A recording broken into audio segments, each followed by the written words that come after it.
The Republic Broadcasting Network.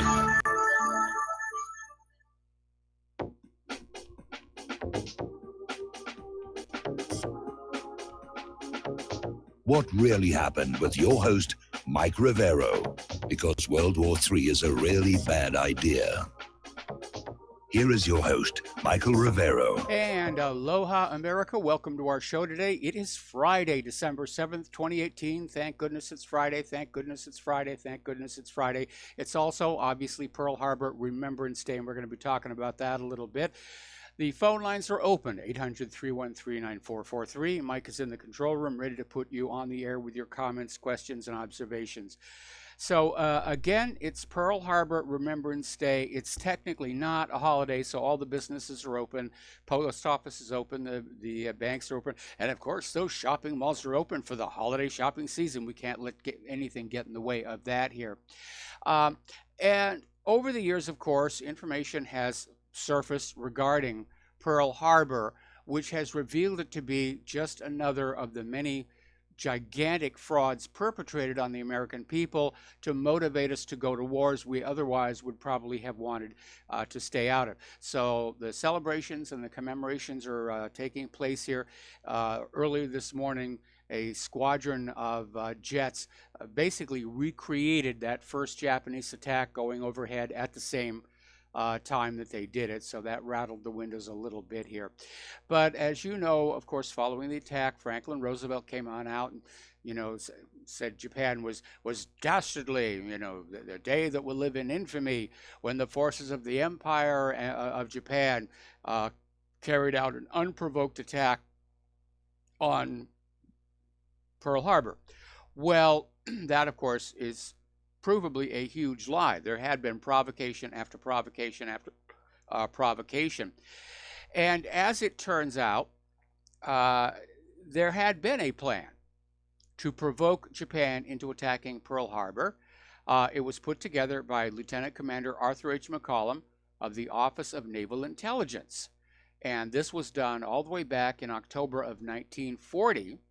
And it detailed an 8-step plan to provoke Japan into attacking the United States. And President Roosevelt, over the course of 1941, implemented all 8 of the recommendations contained in the McCollum memo, and following that 8th provocation, Japan attacked. The public was told it was a complete surprise, an intelligence failure. Where have we heard that one before? And America got dragged into World War II, primarily against Nazi Germany. And one of the reasons the war in the Pacific dragged on for so long is that even though we had gone to war against Japan, the vast majority of military resources were still fighting the Atlantic War and the war in Europe. And it was only after Germany finally collapsed that resources were sent back to the Pacific to sort of finally clear the mess up over here. Now, another one of the big lies that you have been told is that the Japanese fleet maintained radio silence all the way across. Oh, those sneaky Japanese, we had no way of knowing they were there. Well, that was a lie as well, because the smaller ships in the Japanese strike force could not receive the radio signals coming directly from their commanders in Japan, from Admiral Yamamoto. So the larger ships would get those radio messages and then retransmit them to the rest of the fleet. And these fleet transmitters were so powerful, they were being picked up down in Australia, up in Alaska, and even by a commercial ship, the passenger ship, the SS Lurline, which was owned by the Matson Company. And their radio operator, Leslie Grogan, was able to use the course of the Lurline and the bearings to the radio transmissions to the fleet. He literally plotted the fleet position coming on in. Now, the Lurline arrived in Honolulu on December 3rd, and Grogan immediately delivered his logbook and map of the Japanese progress to Lieutenant Commander George Pease of the Office of Naval Intelligence. Now, naval records confirm the existence of the logbook itself has vanished, and thus was born the lie of, oh, they maintained radio silence. Now, as I said before, a lot of people were hearing these radio messages, and it turns out that Winston Churchill had sent Roosevelt a message that is still classified to this very day, and it may have to do with the fact that these radio signals were also intercepted right here on Oahu at a place called Station H, which is over on the other side of the island of Oahu, and we have a little video at whatreallyhappened.com about what happened there. They picked up the signals. They were taken down from Station H down to Station Hypo, which was the cryptographic branch at Pearl Harbor itself. They were decoded and forwarded on to Washington, D.C., but they were never shared with either General Short or Admiral Kimmel, who after the attack were scapegoated for their failure to respond to the Japanese attack. So they were basically just set up. All right, we're going to do a shout out now to our on-air affiliates who are just now rejoining the network. So Pearl Harbor was a manufactured myth. Roosevelt provoked them. The Japanese fell for it. They got suckered on in. And that was the back door to get the United States into the war against the Axis powers. Because Americans didn't want to be in war, just like today. Most Americans don't want to have any more war. Ordinary people don't like war. It's dangerous, dirty work, very poor paying, and there is a significant chance that you could lose important bits of your body. But the rulers want war, and again, in World War II, they just found a way to maneuver us into it, just like they did in World War I with the Lusitania. And they're trying to do it again with Saddam's nuclear weapons and Assad's sarin gas and whatever it is they're going to claim Russia's preparing now. But there is a new imperialism at large, and there's a very scary story that came on out from Russia today. Apparently, Secretary of State Mike Pompeo was making a keynote speech to the German Marshall Fund early this week and literally came on out describing a new Pax Americana in which Pompeo is telling the United Nations, the World Trade Organization, the International Criminal Court to comply with a U.S.-led world order. And Pompeo said the U.S. is going to lead a new liberal world order, and organizations and treaties not fitting this picture must be scrapped or reformed so that non-compliers could not use them against America. And by the way, this is being described as a bold and new proposition here. Now, a senior member of the Trump administration said a multilateral approach is failing to produce a world of unrestricted capitalism. Well, it's because the rest of the world doesn't want to do what we're doing because it doesn't seem to be working. So the U.S. should rule supreme. The polite phrase is assume a leadership role to ensure that countries like China didn't try to offer an alternative way. Now, Pompeo basically pounded on China, Russia, Iran, Cuba, Venezuela, and other nations, but mostly he turned on institutions like the United Nations, which he claims is a vehicle for regional powers to collude and vote in bad actors to the Human Rights Council, meaning people who might criticize what is going on in Israel and right here in the United States of America. He criticized the World Bank and the International Monetary Fund. And he says the EU is good, but Brexit should be a wake-up call for its bureaucracy, which doesn't know how good nationalism actually is.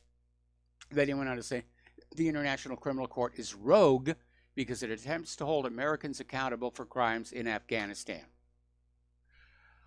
Alrighty, let's see. We're going to take a phone call from Peter in Los Angeles. Aloha, Peter. Welcome to the show. What's on your mind?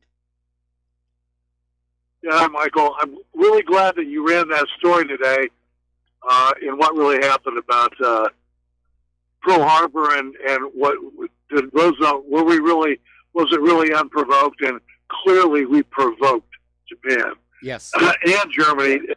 Germany wouldn't fight, as you said. A lot of people don't realize we invaded Iceland. There's another country that we invaded. We invaded Iceland so that the Germans couldn't invade it. That's the reason. And the British wouldn't have to keep the sea lanes open. And that was in 1941. Yes. And another one that a lot of people miss, Mike, everybody knows about, but they don't usually put it together, the Flying Tigers. There were 100 U.S. fighter pilots from the Navy, the Army, and the Marines who were put basically as a covert, put in civilian clothes. They gave 100 P-40 Tomahawk fighters to the Chinese. These guys were paid covertly, and that was before Pearl Harbor. Yes. We had American fighter pilots killing Japanese. Now that's a pretty amazing. Nobody ever seems to put that together, But that was a huge direct covert action, and not so covert. Everybody knew who they were, but nobody ever talks about it. They were held up as heroes. They were described in the media as all volunteers who wanted to help China against Japan's incursion into Manchuria. Yeah, and again provoked Japan into war. And then the fact that that article brought out today is that the Japanese offered to pull out of Indonesia, Indochina, and parts of the Southeast Asia, and we turned them down flat. And that was prior to Pearl Harbor as well. So I mean, it's ridiculous to think that Roosevelt didn't know exactly what he was doing.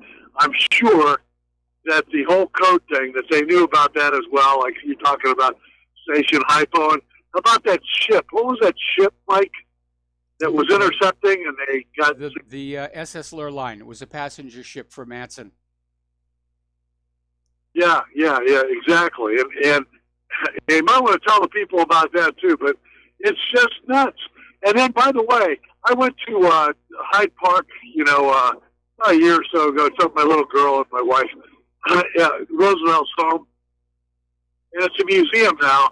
And they had about basically the Great Depression and his response to the crash of the 29 stock market crash when he took office in the 32, and the gold confiscation thing and bailing out the banks. Virtually the entire recipe that we followed in 2008 again. All for the banks, not for the people. And yet this guy who ginned up World War II and did the same thing for the banks that was happening in 2008, he did in 32. He gets this great man of peace, great liberal, well, facade just like they just got done doing for George Herbert Walker Bush. Yep, that's right. And you know what I think that is, Mike? I think it's by nobody has any kind of confidence at all in the government. So if they keep honoring these dead guys, and saying what great statesmen they are, it takes their mind off of that we've got an idiot in there right now, and they've all been criminals anyways, Yep. Including George Herbert Walker Bush. It just legitimizes them. It's like the Oscars. They give each other awards. Yes. And it's all politics. Can I say one question? Can I ask, because I got to sign off here, but how's Claire doing? She's doing better, slow but sure, and she is going to be with us in hour number 3 of today's show. Well, give her a hug and tell her it's Peter from Los Angeles. I certainly will. Thanks, Mike. All right, thanks an awful lot. We're going to let you go. The phone lines are now open here. As you know, there has been a growing chorus of voices saying that it's time for the United States to basically recognize the inevitable and get out of Afghanistan and Syria. And the Pentagon is already trying to come up with excuses why they shouldn't do that, because they don't want to admit they were unable to win in these places. They can say, well, we haven't lost, but neither can they say they're victorious here. So the latest spin coming out of the Pentagon is that if U.S. and NATO troops are withdrawn from Afghanistan, it will bring about another 9/11 because the terrorists are just going to get back in there and plan to do bad things again. Now remember, 9/11 gets bounced around like a pawn on a chessboard. When it first happened, Afghanistan got the blame, and the U.S. went on in and smashed up the place. Then after that was pretty much done, and they had El Presidente de Uno Cal, Hamid Karzai, as the puppet ruler, and the Taliban all but destroyed, and the oil and opium flowing, then they moved it. Remember? Oh, Saddam Hussein had something to do with 9/11. And we went and smashed up that country. It's a movable feast as it was. And now, of course, in hindsight, there's a video of George W. Bush admitting Iraq had nothing to do with 9/11. But it's just, they're the sort of terrorist groups that might do something like that. And they had nuclear weapons, which turned out they really didn't. So that's basically the Pentagon's idea. We have to garrison Afghanistan to make sure the terrorists never come back. Apparently, over in Syria, the former UK ambassador to Syria, Peter Ford, in an interview with Sputnik, said that the United States regards its presence in Syria as a strategic tool and has no intention of leaving as long as Iran is there.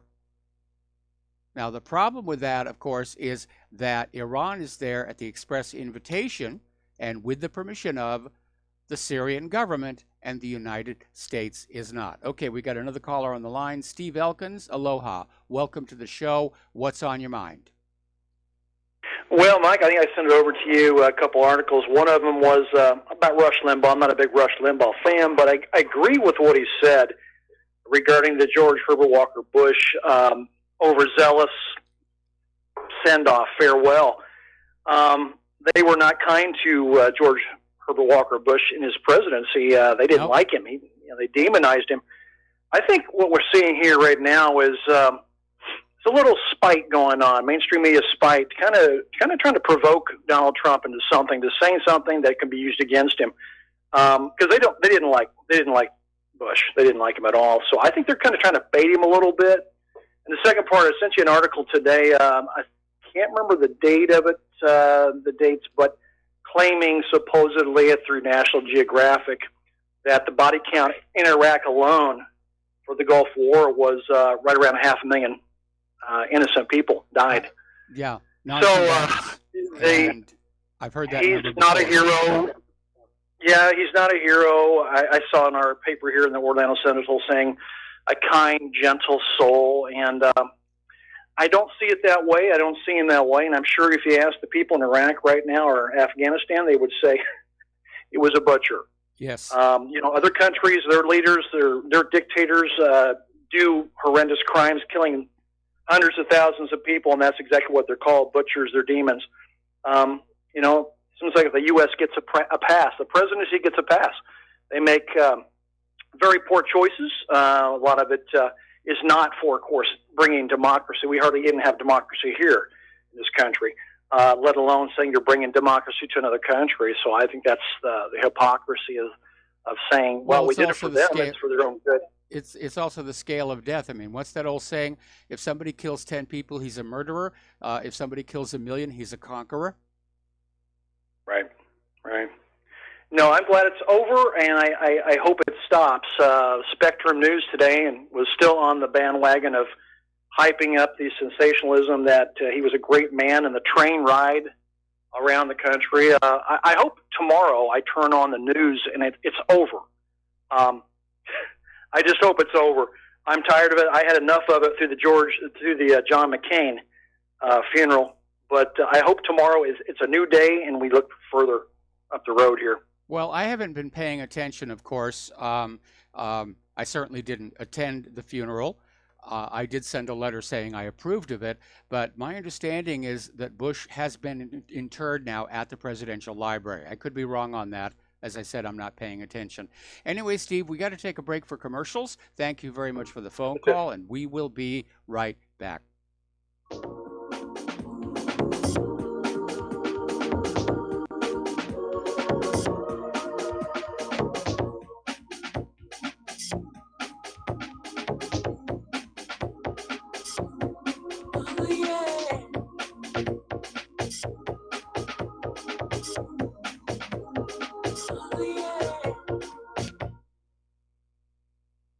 First Amendment in the Bill of Rights limits the government's power by ensuring freedom of speech and preserving the rights of the people. Every day that passes, our rights gradually slip away. It's time to take a stand and let the government know we're tired of losing our rights. LibertyStickers.com will allow you to express your rights and allow millions of people to see you stand up for what you believe in. LibertyStickers.com carries the largest selection of bumper stickers online, ranging from political to humorous, and is your #1 source for Ron Paul for President stickers. As always, you can find your favorite stickers that protest the war and the president. Don't see what you're looking for? Liberty Stickers will custom make stickers that will let you get your message across for all Americans to see. Go to LibertyStickers.com and see pre-made stickers that will get everyone talking. That's LibertyStickers.com or call 877-873-9626. Liberty Stickers, the world's most dangerous stickers. Folks, we're living in a world the likes of which we've never perceived any clearer than we do now. The plan for global governance has been in the works for generations and would have likely been achieved by now, but for the fact that the globalists left open their Achilles heel. With all their tools, Federal Reserve System, fiat currency, no child left behind, and then Common Core education introduced to our schools to dumb us down, vaccines, pharmaceuticals to lobotomize us, GMO foods, insertion of compromised or bought and paid for politicians, judges, mainstream media propaganda, all pieced together like a puzzle designed to ultimately bring the world under submission. But with all their strategy, they forgot one thing: knowledge. And knowledge is power. With knowledge, their bombardment is nullified. Folks, with that, as brilliant and knowledgeable as you've become, among the wisest audience of any radio audience in the world, and you are, I want you to take a moment to reflect and ask yourself, how much of that knowledge did I obtain from Republic Broadcasting Network? How high has my consciousness been raised since I've been a listener? How fast am I now able to discriminate truth from fake news by being a Republic Broadcasting listener? How clear am I now able to see the world since I've been listening to RBN? Ask yourselves those questions, folks. Then ask yourself, what is that knowledge worth to me? Like my morning coffee, how would I survive without it? A voice of truth in a sea of lies. Do we not all need to make sure it survives? Like public broadcasting, we are now finding we can only survive with listener support. Censorship, advertisers being attacked, truth itself being attacked. It's the only way through this. We at Republic Broadcasting humbly ask you to become a supporter. Look at your budget and make a determination of what Republic Broadcasting is worth to you and what you can afford on a monthly basis. Go to republicbroadcasting.org and pledge 20, 30, 40, 50, if possible, 100 a month or more if it's affordable. Click the donate button and become a regular monthly donor. Assure both us and yourself that Republic Broadcasting truth will continue to flow like that morning coffee. The network thanks you.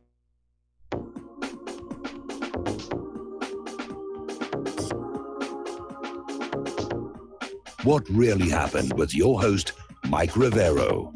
You're listening to the Republic Broadcasting Network. Here is your host, Michael Rivero. And aloha, America. Welcome back to our show. And again, if you would like to support Republic Broadcasting, the postal address to send a check, money order, or if you prefer anonymity, cash, is Republic Broadcasting Network, 2251 Double Creek Drive, number 302, Round Rock, Texas, 78664. The phone number where you can do a credit or debit card donation or pledge to be a recurring subscriber is 800-724-2719, extension 1 during business hours. Remember, it's Texas, and extension 3 at all other times. Okay, we're going to get on back here to the war zones. And the United States is now out there saying that they need to have 35 to 40,000 locally trained fighters in Syria. And they only have 20% of that number now. This is coming from General Dunford. So apparently the U.S. plan is to basically train up Syrians, local fighters, whose loyalty might be a little divided between the Syrian government and their U.S. military commanders. So they're literally recruiting the Syrian people as a potential threat against the Syrian government. It's getting a little weird over there. Now, the other day we had an article that was talking about how Russia is not likely to invade Europe or anywhere else. I mean, Europe's got so many problems right now. Putin has his hands full dealing with Russia. He doesn't need to deal with Europe's problems. He doesn't have a motive for all these invasions. But of course, the military-industrial complex makes its money by going booga, booga, booga, Russia's coming, give us your money. But there are some areas of concern where there could be a confrontation. The most serious of which is it could happen by accident. With all these ships and planes operating around each other, one hothead could get things going. Or, as I keep pointing out, there could be an error in all of these computer systems that are actually in charge of these weapons now. We're in an age of robotic warfare already, and I don't mean something like the Terminators walking around. I'm talking about warships, planes that are so heavily computerized, they're acting on their own. And they act so fast, humans can't intervene. So it's a serious, serious situation. Now, over at the United Nations, a lot has been going on. As you know, the United States drafted a resolution condemning the Palestinian resistance movement Hamas, and it failed to get the required majority for adoption. And this was despite the United States literally warning countries to vote for the proposal. Not diplomacy, threats. And of course, that's not a good way to do business, and it didn't work out. The U.S. and Israel really pushed hard on this to get this resolution passed. Even though General Assembly resolutions are non-binding, they're considered to be a barometer of world opinion. And what they were trying to do was to get the General Assembly to say, bad Hamas, no cookies. And it failed. And that's a major setback for both the United States and Israel. Now, the General Assembly has passed over 700 resolutions condemning Israel and not one single resolution condemning Hamas. Haaretz called the failure to pass the resolution a blow to the U.S. and Israel. The Times of Israel called it a crushing defeat to Israel and its American ally after weeks of diplomacy. Except there wasn't diplomacy. It was arm twisting. It was threats. You know, you do what we tell you to do. And then to add salt into the wounds, the General Assembly voted in favor of a resolution calling to end the Israeli occupation of Palestinian territories. 156 voted in favor, only 6 against, 12 abstentions. That is a real slap in the face. But if you go back and you look at the UN votes, you have all of these resolutions that have condemned Israel. Probably the most important resolution is related to Jerusalem, and it rejects Israel's sovereignty over Jerusalem by 148 votes to 11, with 14 abstentions. There was another resolution on the conflict between Israel and the Palestinians. It was supported by 156 countries and opposed by 8, with 12 abstentions. So basically that resolution was talking about the Haram al-Sharif and does not call it the Temple Mount as Israel does. Now, Israel has dug under the Haram al-Sharif and found no real hard archaeological evidence of either a first, second, or third temple. Actually, the first temple was built about 150 yards off to the southeast, and this is from Israeli archaeologists. There's also the resolution on Israel to withdraw from the Golan Heights. 99 countries for, 10 countries against. We'll be right back after these commercials.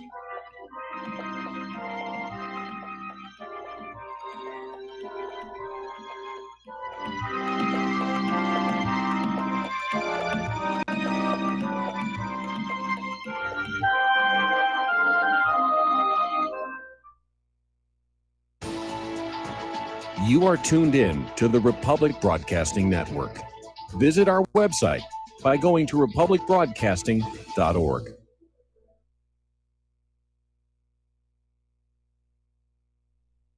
Homeowners, are you in foreclosure, expecting to be served with a foreclosure lawsuit, or suspect your lender has coerced you into an illegal mortgage transaction? A huge number of mortgages made in the last 10 years have legal issues and are possibly defective. State laws and the U.S. Supreme Court have upheld that defective mortgage documents are grounds for foreclosure defense and for counterclaims in favor of the homeowner. If your mortgage has been sold or assigned since closing the loan, it may be defective and you may be paying the wrong party, and the lender may not have standing or the right to foreclose or collect payments under the law. If you would like to know if your mortgage is legal or not, or know if you are paying the right party, we can help. Our initial consultations are free of charge. We are not attorneys. We are legal researchers and work closely with experienced lawyers who know how to help you find the evidence to help you keep your home. Call toll free 1-855-2-KEEP-IT. That's 1-855-2-KEEP-IT today.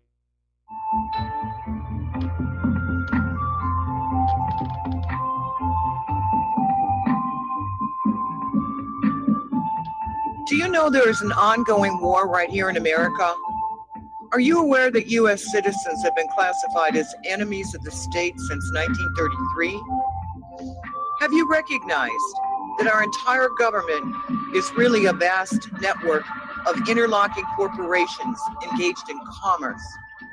Look up Title 28, Section 3002. Tune in to In Defense of Humanity on Saturday nights at 7 p.m. Central Time. Find out what's really going on and learn how to protect yourself and your family as flesh and blood men and women living in a corporate reality.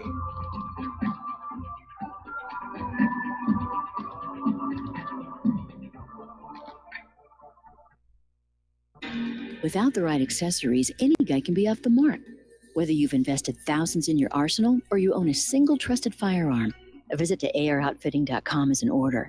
It's one of the finest online selections of tactical optics and AR parts and add-ons, like EOTech, quick target acquisition with no peripheral loss. Browse the full range of Nikon scopes and binoculars. AROutfitting.com can illuminate your world with Streamlight gun-mounted lights from keychain to large handhelds up to 1,100 lumens. Find some stability with Battenfield Tactical Bipods. AirOutfitting.com has CMMG gun parts, barrels, assemblies, handguards, part kits, and more, plus mag-full clips and magazines. I know I've got you excited, so take a breath. Head to AirOutfitting.com. The site's super easy to navigate and features a ton of technical info, including links to manuals. We also welcome vendor and manufacturer inquiries. Remember, if you don't see it, we can get it at AirOutfitting.com.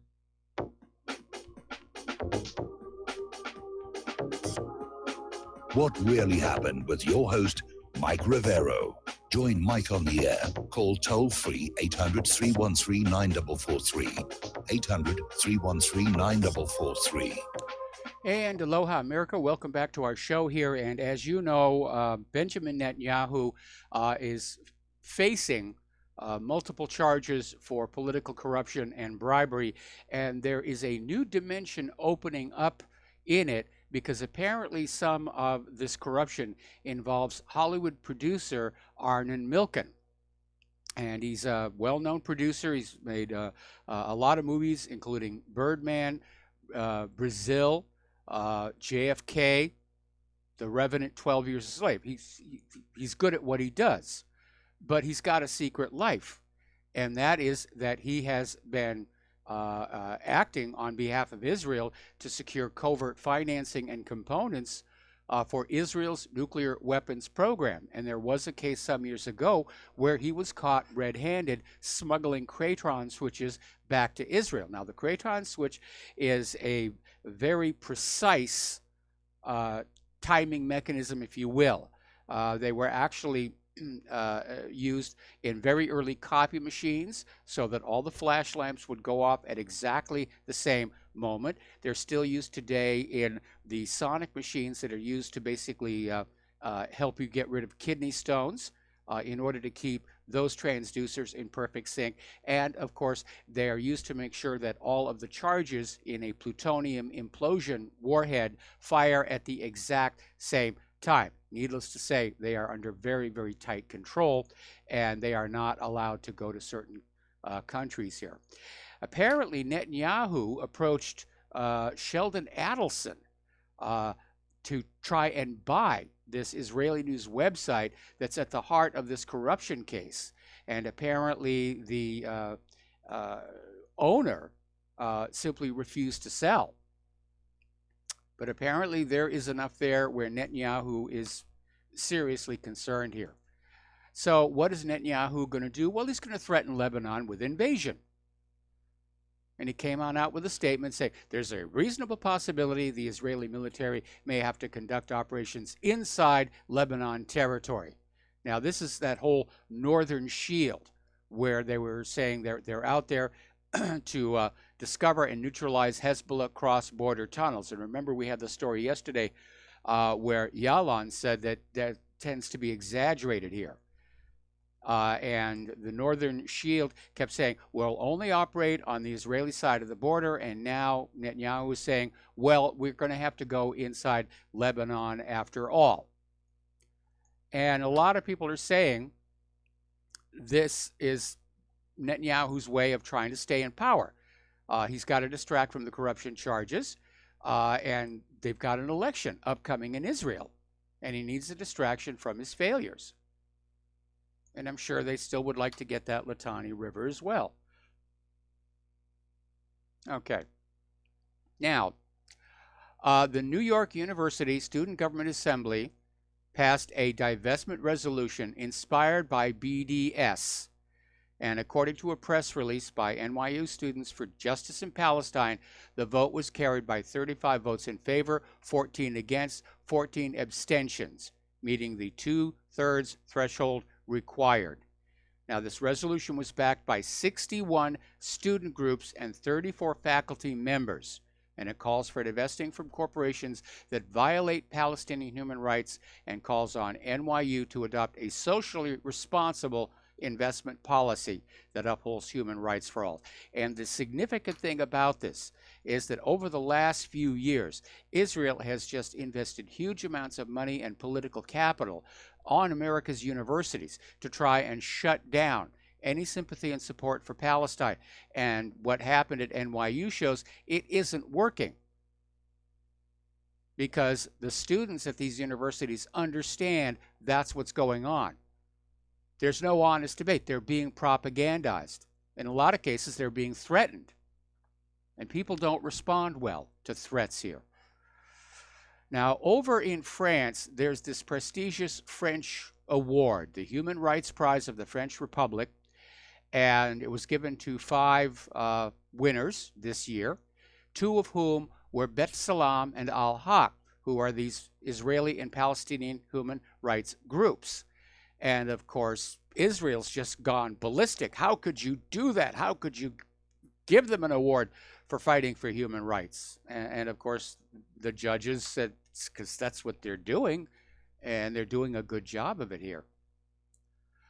Up in Germany, Israel is pressuring the government to in turn bring pressure onto some political foundations to cut funding for publications and groups calling for Palestinian rights. They're putting pedal to the metal. They really are.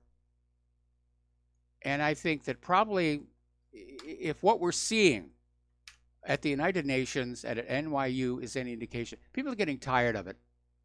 They're getting sick and tired of it. Okay, now, we've reported over the last couple of weeks where there have been some incidents where Israeli soldiers are just shooting tear gas canisters into Palestinian schools during school hours. And there was an incident at Hebron a little while ago, which the IDF denied, said, you know, we don't do that sort of thing. Well, apparently somebody got it on video, so the IDF has changed the story, saying, well, there were rocks being thrown at the soldiers by the students. And apparently it's happening so often, the schools are actually keeping boxes full of the expended gas canisters so they can show people this is what's going on. This is pure harassment. They don't want the schools operating. They don't want the Palestinian children educated. Okay, the PCHR weekly report on Israeli human rights violations for the past week. The Israelis are continuing to use lethal force against the participants in the peaceful protest along the Gaza Strip borders. This is like 35 weeks now, and they continue to use armed force as well during the incursions into the West Bank. Over in the West Bank, the Israeli forces on the International Day of Persons with Disabilities killed a Palestinian civilian with a disability and wounded 5 others. In the Gaza Strip, the Israeli forces wounded 98 civilians, including 28 children, 4 women, 2 journalists, and a female paramedic. Sounds like a very sick, twisted version of the 12 Days of Christmas. Up in Ireland, the Irish Senate has in fact passed a bill to boycott the trade and importing of goods originating from the illegal Israeli settlements in the occupied Palestinian territories. Earlier in the week, we'd reported on U.S. efforts to convince Ireland not to do that. You don't want to do that. That would be a bad thing. And Ireland said, well, we're kind of sick and tired of the U.S. and Israel telling us what to do. So they went ahead and did it. And Trocare, Christian Aid, and ICTU, which is the Irish Congress of Trade Unions, all applauded the passing of the bills. All right, so let's talk about what's going on over in France, because it is going to get very, very tense. Major protests are planned for tomorrow. France has brought in 65,000 police to quell the anti-climate change tax yellow vest protesters. It is arguable how many of those police are going to do so, because the French police union is telling police, stand with the protesters. And by the way, this is not just about the gas tax, because there are journalists on the ground there. They're talking to the French people who turn out, they're just ordinary middle-class people trying to get by, and the taxes are just insanely high. France has the highest taxes of any modern industrialized nation, and the French people are tired of paying taxes in and getting less and less back. There's a pensions crisis in France right now. And because of all the money being spent on the Open Borders Project and the migrants, the cities are not being kept clean anymore. Paris used to be a beautiful place. Claire's been there. You look at pictures of it now, it's barricades and trash. It's just, and the French people are just really tired of it. So they're boarding up shops along the expected path for the protest. The Eiffel Tower is going to be closed. The Louvre is going to be closed. And the French are sending in military equipment. There are a dozen armored cars equipped with machine guns. And they're out there saying, you know, these are all radicals. They want to bring down the government. Well, actually, the French government's pretty much bringing itself down. And that's the real difference. Now, again, I am applauding the French people. Peasant revolutions can be really ugly. They don't always work. In fact, they rarely work. The first of the French revolutions being one exception. But they're disorganized. They don't always know what it is they want to do. And that's why what we call the French Revolution was actually a series of revolutions that extended from 1793 to 1808. And ironically, the French were inspired by the success of the American Revolution and began this transition away from monarchies to republics. So I hope that people do not get injured or killed tomorrow, but I think the French are trying to make a statement. They've really, really had enough. And Emmanuel Macron, who used to be held up as the savior of Europe, he's in trouble. Macron worship has gone away, and the protests are intensifying. And it's taxes, it's the cost of living going up, and the people have really had it. And there are a lot of parallels between what's going on now and what was going on leading up to the French Revolution. The government taking more and more and giving back less and less. There's even a story here coming out of the Express that Macron could be at least temporarily replaced by a French army general. There could actually be a military coup. This is coming from former member of the European Parliament, Daniel Cohn-Bendit. So we're going to be keeping an eye on that. Over in Germany, it looks like Chancellor Merkel is definitely on her way out. And she's going to go down in history as one of the most destructive of the German federal chancellors. And she made the same mistake so many other elitists have made. She stayed in power for too long and started listening to the wrong people. She abandoned her original governing principles that made her chancellor. She got tangled up in the globalist open borders situation, and that has angered the people of Germany. They're showing refugee fatigue. Now, Merkel has drawn more than 1.5 million people into Germany from Syria, Iraq, Afghanistan, and other troubled nations. Germany took in more refugees than the other 27 members of the European Union, the United States, and Canada combined. Germany is currently spending more than $30 billion, with a B, dollars per year for state-financed apartments and shelters, healthcare, and monthly cost of living allowances. And the German taxpayers, they're not happy about that because they, like the French, are sending their money to the government. It's not coming back to them. It goes someplace else. Now, earlier in the week, we had a story about how Russia's foreign minister had expressed concern about the possibility that the United States might be setting up a military base on Cyprus or building up their existing presence on Cyprus, and that they would have to respond to that. Now, of course, the U.S. is saying that Cyprus is going to be the bulwark against expanding Russian influence in the region. But Cyprus Foreign Minister Nikos Christodoulidis, I probably butchered that badly, and I apologize, but he's basically saying, no, that's not happening. And he called his Russian counterpart to say that Cyprus was concerned over the remarks from the Russian Foreign Ministry, and they don't correspond with reality. And Cyprus spokesman said the matter is basically closed at this point. Okay, let's turn to the domestic politics. There is a lot going on. Let's talk about the Clinton Foundation. And apparently, Representative Mark Meadows is saying that there are now 3 sources of information regarding the misdeeds at the Clinton Foundation. Now, U.S. Attorney John Huber was tasked to investigate the foundation last year by then Attorney General Jeff Sessions.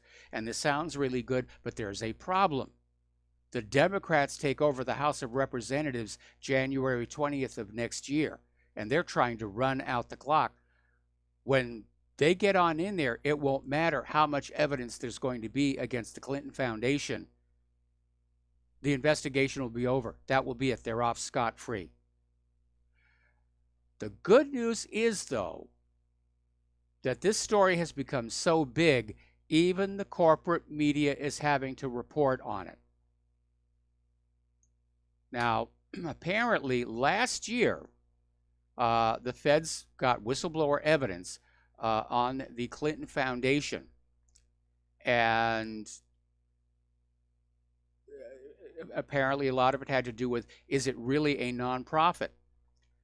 And I don't care who is in charge of the House of Representatives. If the IRS decides that the Clinton Foundation never qualified as a tax-exempt organization, then the Clintons are going to be personally liable for millions of dollars in back taxes. Now, one of the outside groups that's looking into all of this, and therefore not subject to who is in control of the House of Representatives, is MDA Analytics, LLC. This is a firm run by accomplished ex-federal criminal investigators. They have been looking into the Clinton Foundation for some time, right alongside Charles Otel. And they're saying they came up with something like 6,000 pages of evidence from a whistleblower they've been working with. And they're saying they have proof the Clinton Foundation engaged in illegal activities. And we're talking about way beyond pay for play. We got to take a break for commercials. We got a caller on the line. We'll be right back.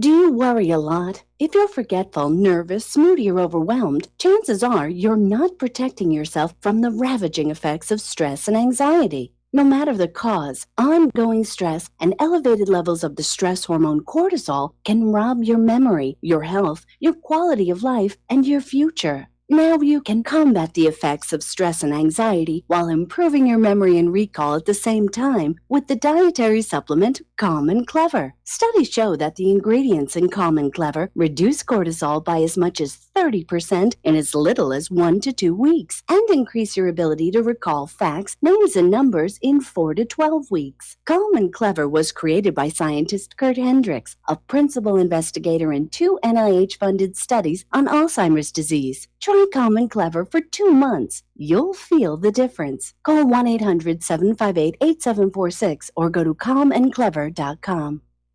This is too good to be true, except this time it is real. 100%. No joke.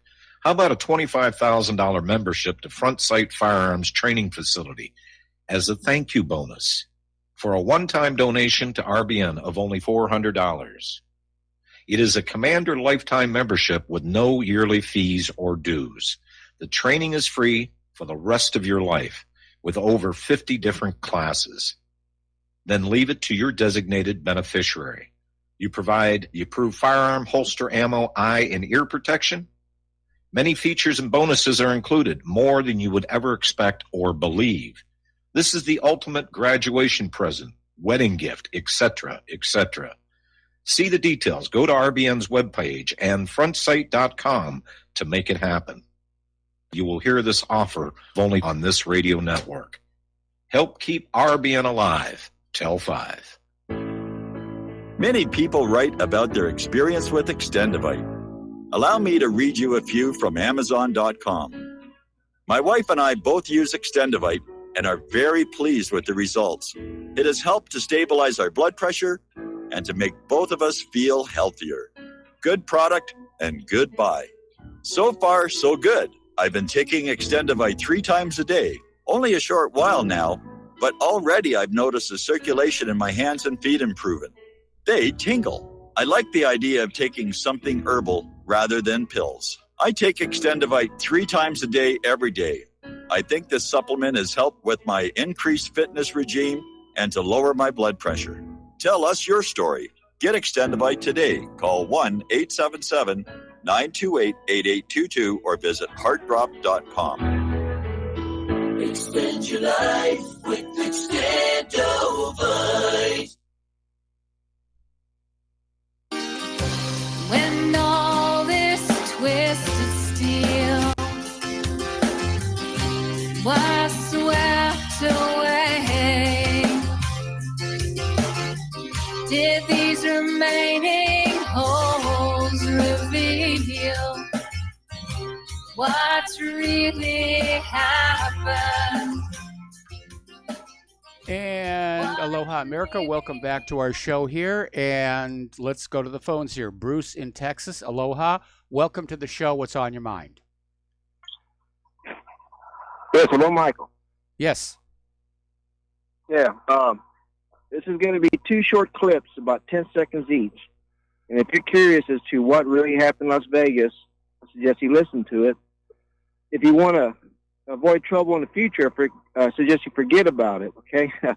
I've got a little bit of experience with small arms, either military and civilian occupations. And when I listened to the AP Raw video, okay, of the Bruce, shooting that happened, Bruce, Yeah. Bruce, why are you bringing wanna this hear up it or not? at this particular moment? well, because you don't want to hear it, I'll call another station. Okay, I think I want to stay on focus here, and the Las Vegas shooting.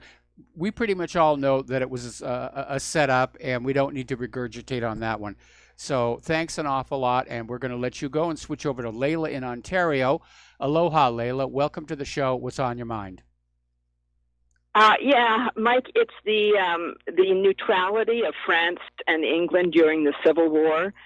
You said that the French Revolution inspired the U.S. No, it's the other way around. Civil War. It was the other way around. Yes. Okay. Yes, that makes sense. Actually, Britain did hidden. It was hidden. It wasn't formal, but it was an undeclared support for the Confederate States because they wanted their cotton.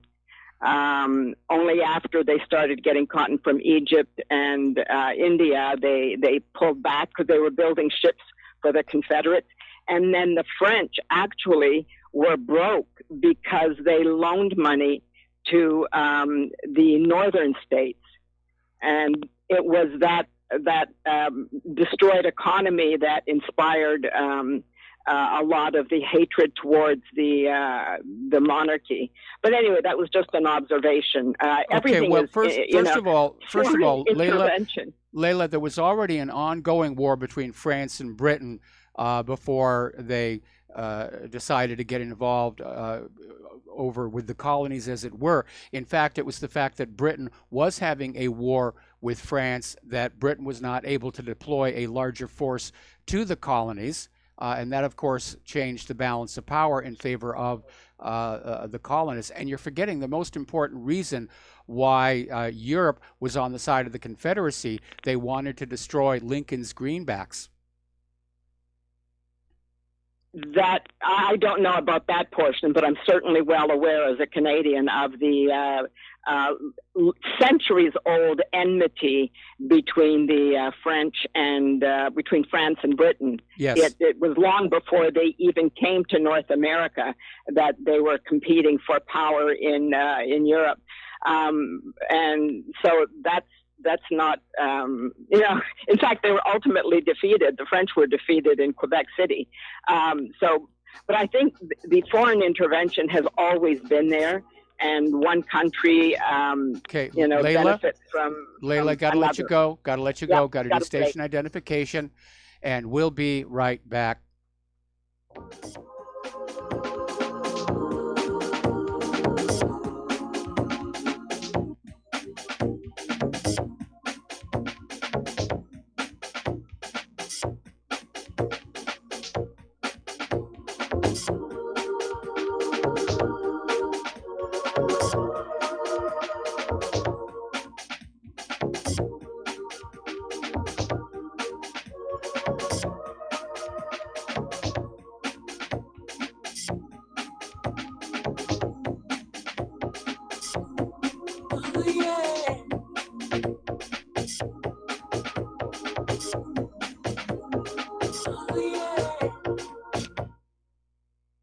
This is too good to be true, except this time it is real. 100%. No joke. How about a $25,000 membership to Front Sight Firearms Training Facility as a thank you bonus for a one-time donation to RBN of only $400? It is a Commander lifetime membership with no yearly fees or dues. The training is free for the rest of your life with over 50 different classes. Then leave it to your designated beneficiary. You provide the approved firearm, holster, ammo, eye, and ear protection. Many features and bonuses are included, more than you would ever expect or believe. This is the ultimate graduation present, wedding gift, etc., etc. See the details. Go to RBN's webpage and frontsight.com to make it happen. you will hear this offer only on this radio network. Help keep RBN alive. Tell 5. You're listening to the Republic Broadcasting Network, because you can handle the truth.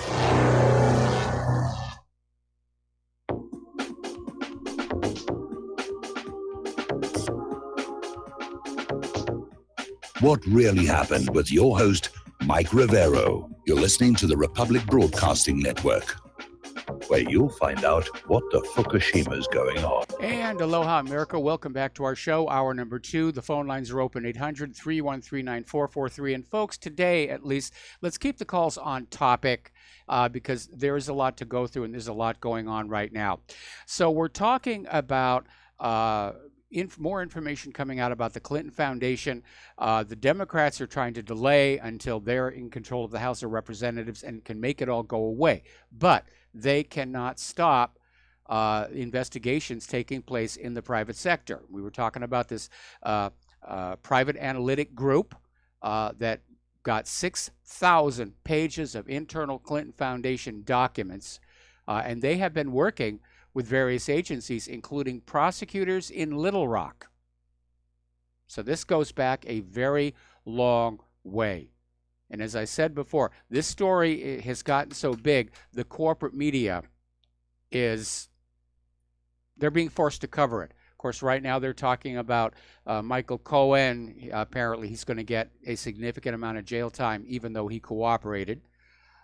And various other things along that line, but we're going to get to those in short order.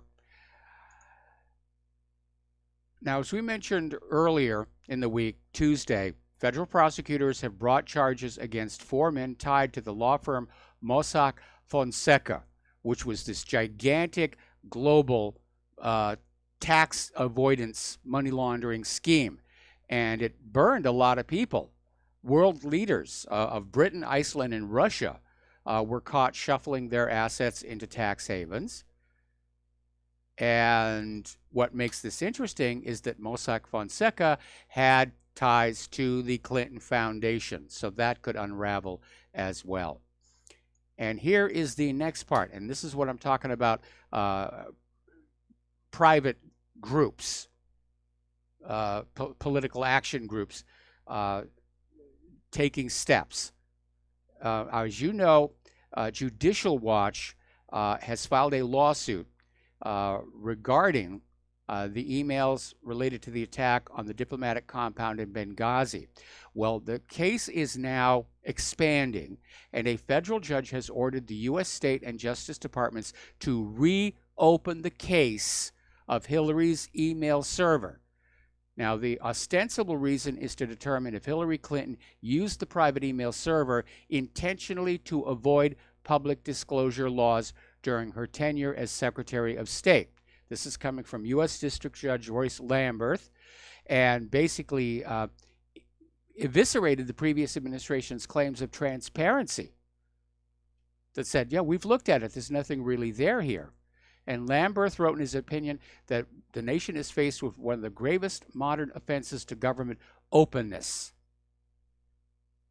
So the email server case is now being reopened thanks to Judicial Watch. And again, Judicial Watch doesn't matter who's in charge of the House of Representatives. And again, I don't think the fact that these two cases are coming back up together is a mere coincidence.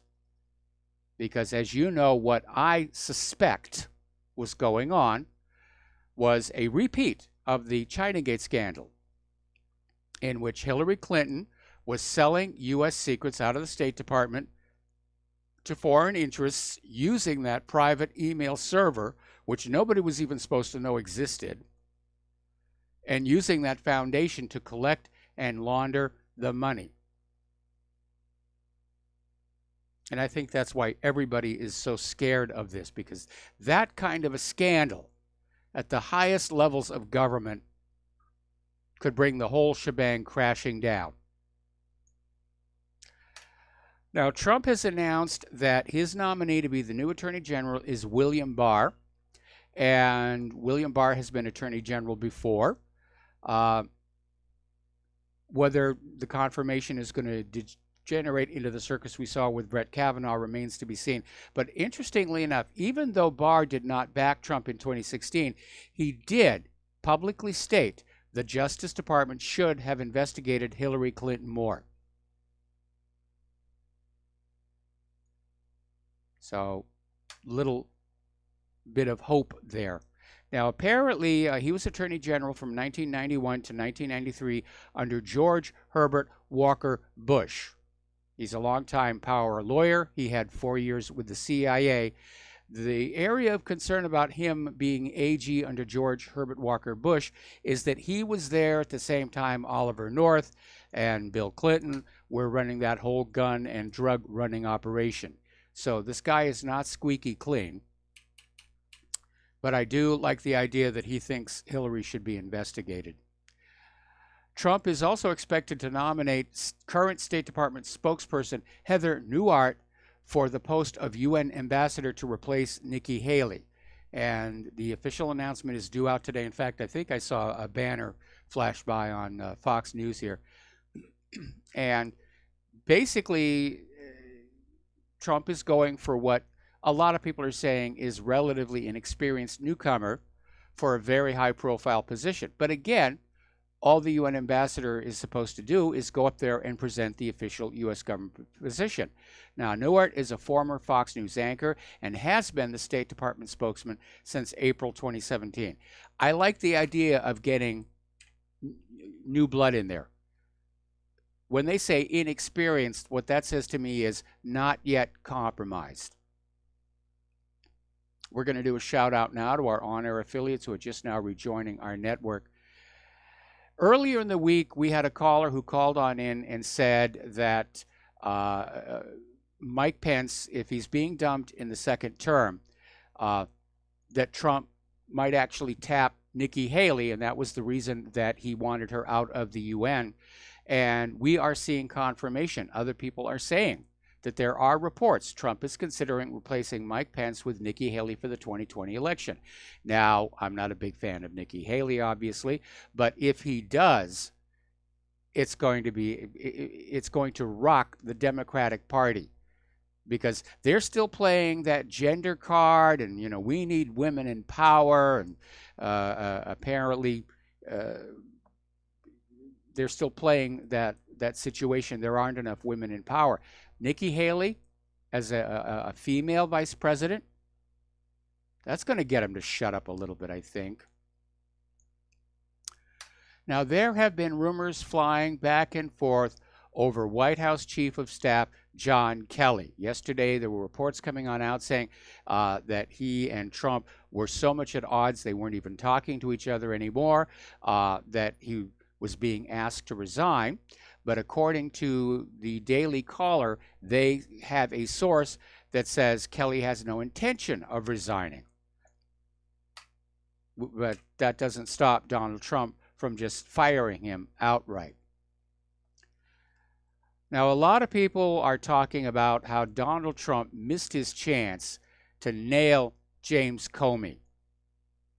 Basically, didn't give the House Republicans the support they needed for today's interview with Comey. And again, Representative Bob Goodlatte is saying Comey is just trying to run out the clock on this Congress. This story just came on in from Fox News. According to Darrell Issa, lawyers that were present for the hearing with James Comey kept him from answering questions. A number of questions. And Issa is saying lawmakers were frustrated with the testimony so far. And Comey didn't seem at all upset about being told by his lawyers that he doesn't have to answer certain questions. So the whitewash does continue. And Issa said one of the big issues in this deposition so far is the obvious belief that Congress doesn't have a right to know what the FBI is doing. And Congress does. Congress has oversight responsibility. We're really starting to see our government factionalize to a dangerous, dangerous degree. Now, as you know, I hold Fox News host Tucker Carlson in high regard. He's done a lot of really good work. And he came out in an interview this week saying that Donald Trump is not capable of being president. And apparently he had this interview with the Swiss magazine Die Weltwoche and said Trump has failed to keep his chief promises to build that wall on the Mexican border, to defund Planned Parenthood, and repeal the Affordable Care Act. He hasn't done any of those things. And I have to say, I'm in agreement with Donald Trump. At this point, he is coming across as a very weak leader, easily swayed. And all the vested interests that are there, for whether it's for illegal immigrants pouring into this country, or the Affordable Care Act, which is just looting more money from your pockets to give to the insurance companies, or any of that. He's being dragged along. The vested interests are winning this one.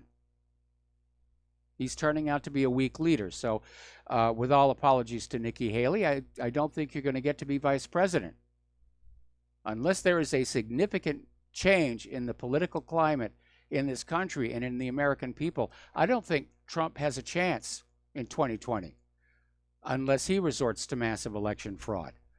And how he would ever get the illegal immigrants to vote for the Republicans, well, that's a non-starter right there. Of course, the Democrats could self-destruct. Hawaii's Senator Mazie Hirono, remember during Brett Kavanaugh, she was out there saying, man up and shut up. Just listen to the women accuse Brett Kavanaugh. You've got nothing to say about it. Well, she's come on out with another bizarre statement saying the reason that Democrats have a hard time connecting with ordinary voters is because of how smart Democrats are and how much Democrats know. And boy, talk about an elitist attitude. And apparently Hirono made the remarks following a question from Dahlia Lithwick at the Bend Toward Justice conference in Washington, D.C. And the question was, what do Democrats need to do to make their voters care more about the system? And Mazie Hirono came on back and said, you know, we're really good at shoving out the information that touches people in the brains, but not in their hearts. That is one of the most ridiculous things I've ever heard. Virtually everything they did in 2016 and 2018 midterms were emotional appeals. Because they don't have a plan. They don't really know that much. They think they do. They're absolutely convinced that because they're liberals, they're automatically superior. I have seen that attitude time and time again. Okay, we're going to take another phone call here from Mo in Florida. Aloha. Welcome to the show. What's on your mind? Aloha, aloha, Michael. Aloha. Hello? Yeah, Michael, I appreciate you taking my call. I think it's so very obvious that, you know, Trump's what you called Epstein his good friend and whatever. They have this is very simple. They have a control file on him, and I don't know what he did or what he didn't do, but they have you know, the Lolita Island and, you know, whatever. Yes. They know they. You remember when he went in after he got the election? He came out and looked like white as a ghost. They showed him, and I know you already know this. It's not news to you, but and why we complain? Why we beating around the bush about why he's doing this, why he's doing that? He has no choice, or they're going to show the pictures of the 13-year-old girl and him or something, you know, right? Could very well be. I don't see why. That's very. I mean, why would he say Jeffrey Epstein's one of the best guys ever, his best friend? What? This guy was a, you know, just one of the most. He was a sicko, but again, he's got the goods on people. I mean, they had that out of court settlement. He got a wrist slap for his abusing all of those girls, and yeah. I mean, you had to know that both of his house in Florida and eventually his private island just had to be loaded with cameras and microphones. I mean, you've all seen just how tiny these cameras and microphones have become. I mean, in order to be able to fit into your cell phone. I mean, gone are the days of the original Cold War where you had to have big holes for the microphones to go through, and they were relatively easy to spot. It isn't like that anymore. Yeah, I don't think do you think the Mossad and Jeffrey Epstein had any anything to do with each other? Come on, I mean, it's just ridiculous. It's so obvious. The guy is good. They don't, the deep state, whatever you want to call them, the Rothschild Zionists is really what it is. The Rothschild Zionists is the best, as high as I can go. They don't put anybody in that position without having a control file on them, right, Mike? Yeah, I understand that. I understand that. I think Donald Trump got in 2016 as much as a rejection of Hillary Clinton as anything else. But I know a lot of people were kind of hoping that he may be corrupt, but wasn't as corrupt as the career politicians. But again, I think the problem is he's too easy to sway. And we've been hearing that from people inside the White House, that he's subject to flattery. And he listens to his advisors, and he doesn't know his own mind on a lot of these issues, apparently. Yeah, well, like I said, I campaigned for Ron Paul, and when I realized what was going on there, I mean, do you remember, Michael, when Trump was asked about Ron Paul, he said he has no chance. He knew that, you're not going to get elected unless they have a control file on you. They can control you. They couldn't control Ron Paul because I think you're one of the most straight shooting, honest guys out there. And I know your audience appreciates you, but Ron Paul is like, I'm sure he's not perfect. Yes. But the guy not be elected because they didn't have a control file on him. The guy was known as Dr. No, right? Well, yeah. Anyway, listen, Mo, thank you for the phone call. We've got other callers on the line, and we're going to go to Dustin in New Jersey. Aloha, Dustin. Welcome to the show. What's on your mind? Mike, Trump's still tweeting out stupid things, calling Rex Tillerson dumb as a rock, box of rocks, and lazy as hell. Wasn't Rex Tillerson the head of the SEO of Exxon? I know at first everybody thought Trump being on Twitter was cool. It was 21st century. He was up to date. But it has become, I think, an embarrassment to the office of the presidency because it's one thing to put out information that you feel the American people need to have, that you need to get past the corporate media filters, and quite another to descend into high school flame war behavior. And that's really where he's gone, and it's embarrassing. But he has time to do that, but he ain't got time to figure out who really gassed the people in Syria and what's really going on in Ukraine. There's no second term for this dude. No, it's over for him. No, it's over for us, Mike. The joke's on us. Yes. Huh? Yep. And Mike, I got to switch gears. Russia is moving a sub to the Kerch area, so it's already probably most likely in the Black Sea, and it's most likely there already. Do you know what kind of submarine? Ukraine. No, but because Ukraine's moving a couple Navy ships, they're going to try to go through the Kerch Straits. Well, then it's probably a fast attack boat. Well, remember, they got the Bal anti-ship batteries on the coast, right? Plus, they got the S-400 set up over there. So, well, the S-400 won't work against surface ships. It's an anti-air defense system. Just for anti-aircraft. Yeah, but So this is the next. I don't know if it's in the next couple of days or it's already the sub's already there. Obviously, and Mike, if they put an oil tanker like they did before, I mean. And NATO's only allowed, aren't they only allowed one ship through the Black Sea? Or is it the U.S. is only, isn't there a law, a treaty where the U.S. can only sail? Well, it's the Montrose Convention, and it doesn't limit the number of ships you can have in the Black Sea, but it does limit how long they can stay there. Yeah, because if you put an oil tanker like they did before in front of nobody's going to be able to go through there. Yeah, unless you destroy the oil tankers. Yeah, if you sink a significantly large ship, you could block the channel. Dustin, stay on the line. I'm going to come back to you after these words from our sponsors. Celebrate, let us celebrate, and as days pass on their way, share the gift from above, the power of love, so that every day's Christmas. Extendivite, made from garlic, cayenne, bilberry, hawthorn, ginkgo biloba, valerian, and milk thistle, feeds our body with the nutrients we need to keep healthy. Just listen to what Arthur had to say. I was just calling to tell you what a great product you have. I had used this about, 10 years ago after I had congestive heart failure. And it fixed me up and got me going for the last 10 years. Lately, I've been having heart trouble again, so I placed another order because this was the only thing that ever worked.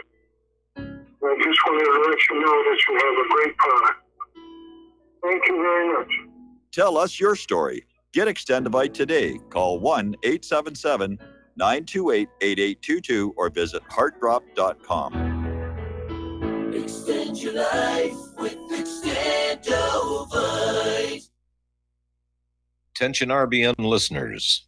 Dr. Ignatius Piazza, founder of Front Sight Firearms Training, and Fate have come together to allow RBN to run another fundraiser till the end of the year.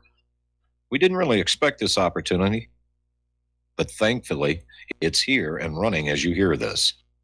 We've set a goal of 500 donations by the end of the year, which averages around 6 per day, 7 days a week. When you realize all the folks listening to RBN all hours of the day and night, we think our goal is realistic and extremely critical to keep RBN on the air. If everybody listening will seriously assess their ability with firearms and then take advantage of this opportunity, we feel our goal is very conservative.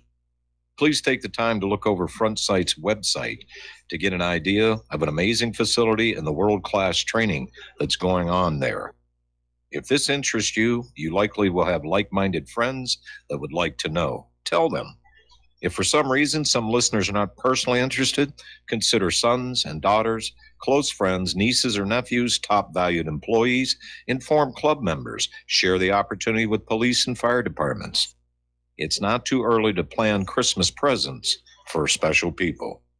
This fundraiser has come at an extremely critical time for RBN because the dire need for equipment upgrades. We're running on the spare tire currently with no money to fix a flat, and the fuel gauge is bouncing on E.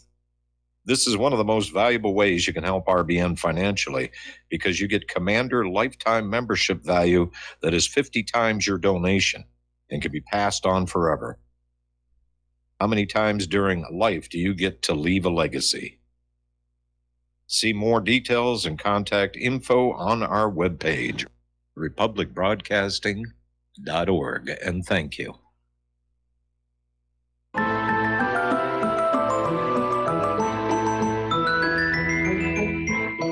Welcome to What Really Happened Radio.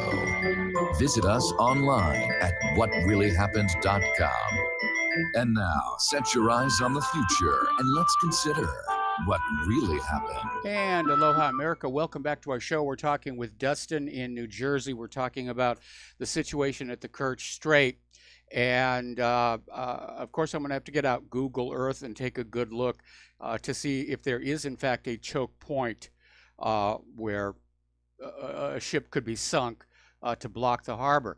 During Japan's attack on Pearl Harbor, since this is Pearl Harbor Day, there was one of the ships that was trying to escape to the sea. I think it was the Nevada, and the Japanese deliberately attacked it to sink it in the Channel Harbor and close off the harbor completely, and it would have taken like 6 months to open it up again. So the captain of the Nevada actually grounded his ship at Hospital Point to prevent that from happening. And remember, Mike, Crimea is part of Russia now, so that bridge, they even said it, is national security. If that bridge is attacked, that is war, since that bridge is Russian territory. Yes, and they're not going to let it go. Yeah, and Mike, I don't know if you heard this the other day, but Russia says I don't know if you talked about this. Russia says any country housing short and medium range nuclear missiles is going to be targeted in a big war. They come out and said that. So that's something to think about there. Yeah, I mean, I don't. Yeah, I mean, and it's just like like I said, I voted for Trump, but I mean, I just see things just not. He's not doing anything that we voted him for, and it's getting worse now. Like, it's worse. It's not, and nothing's better. And Mike, he ran on GM giving more jobs to the steel industry. Well, with GM laying off 25,000 people, half maybe here and half in Europe, well, what's going to happen to those steel workers? They're not making any more Volt, right? Chevy Volts and all that. So, Yep. I mean, they're going to be laid off, right? Yep. See, so it's things like a domino effect, I mean, and then, I know you'll talk about this before I go off the phone with the stock market again. It's so wobbly, man. I mean, Yes. it's just nothing's going well.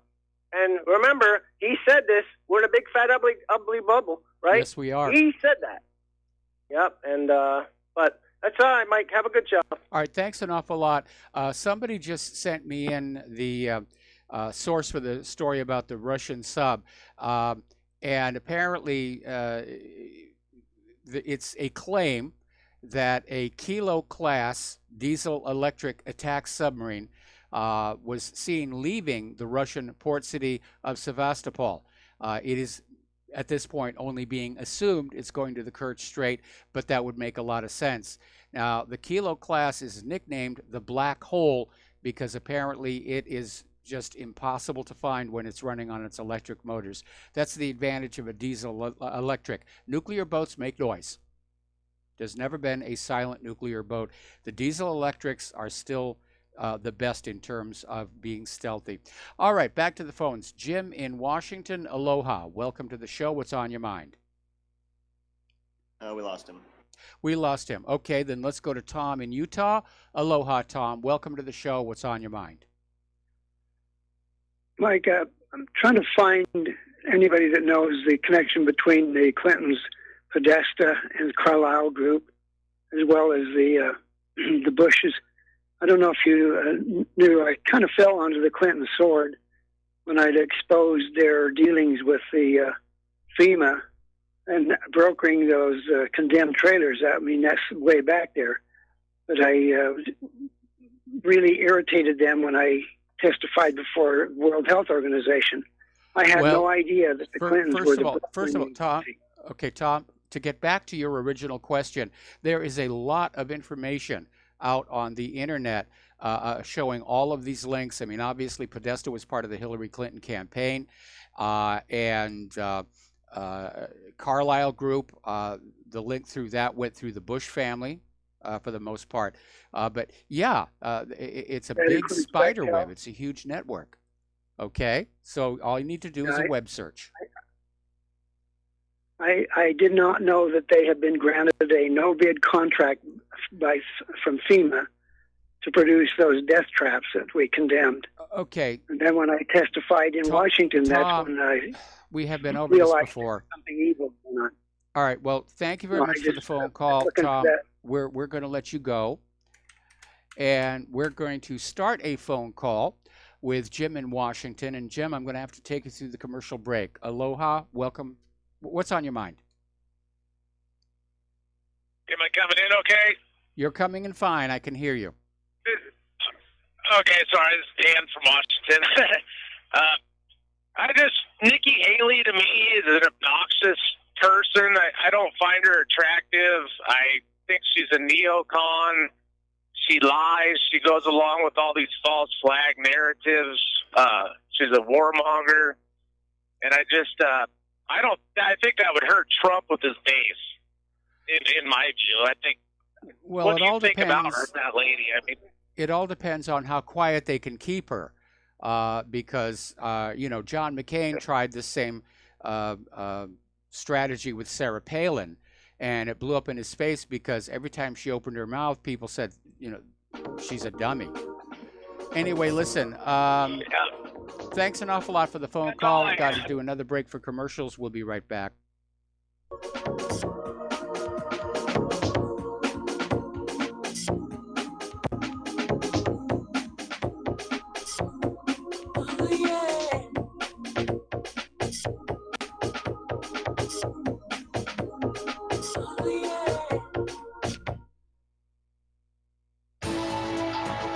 You are tuned in to the Republic Broadcasting Network.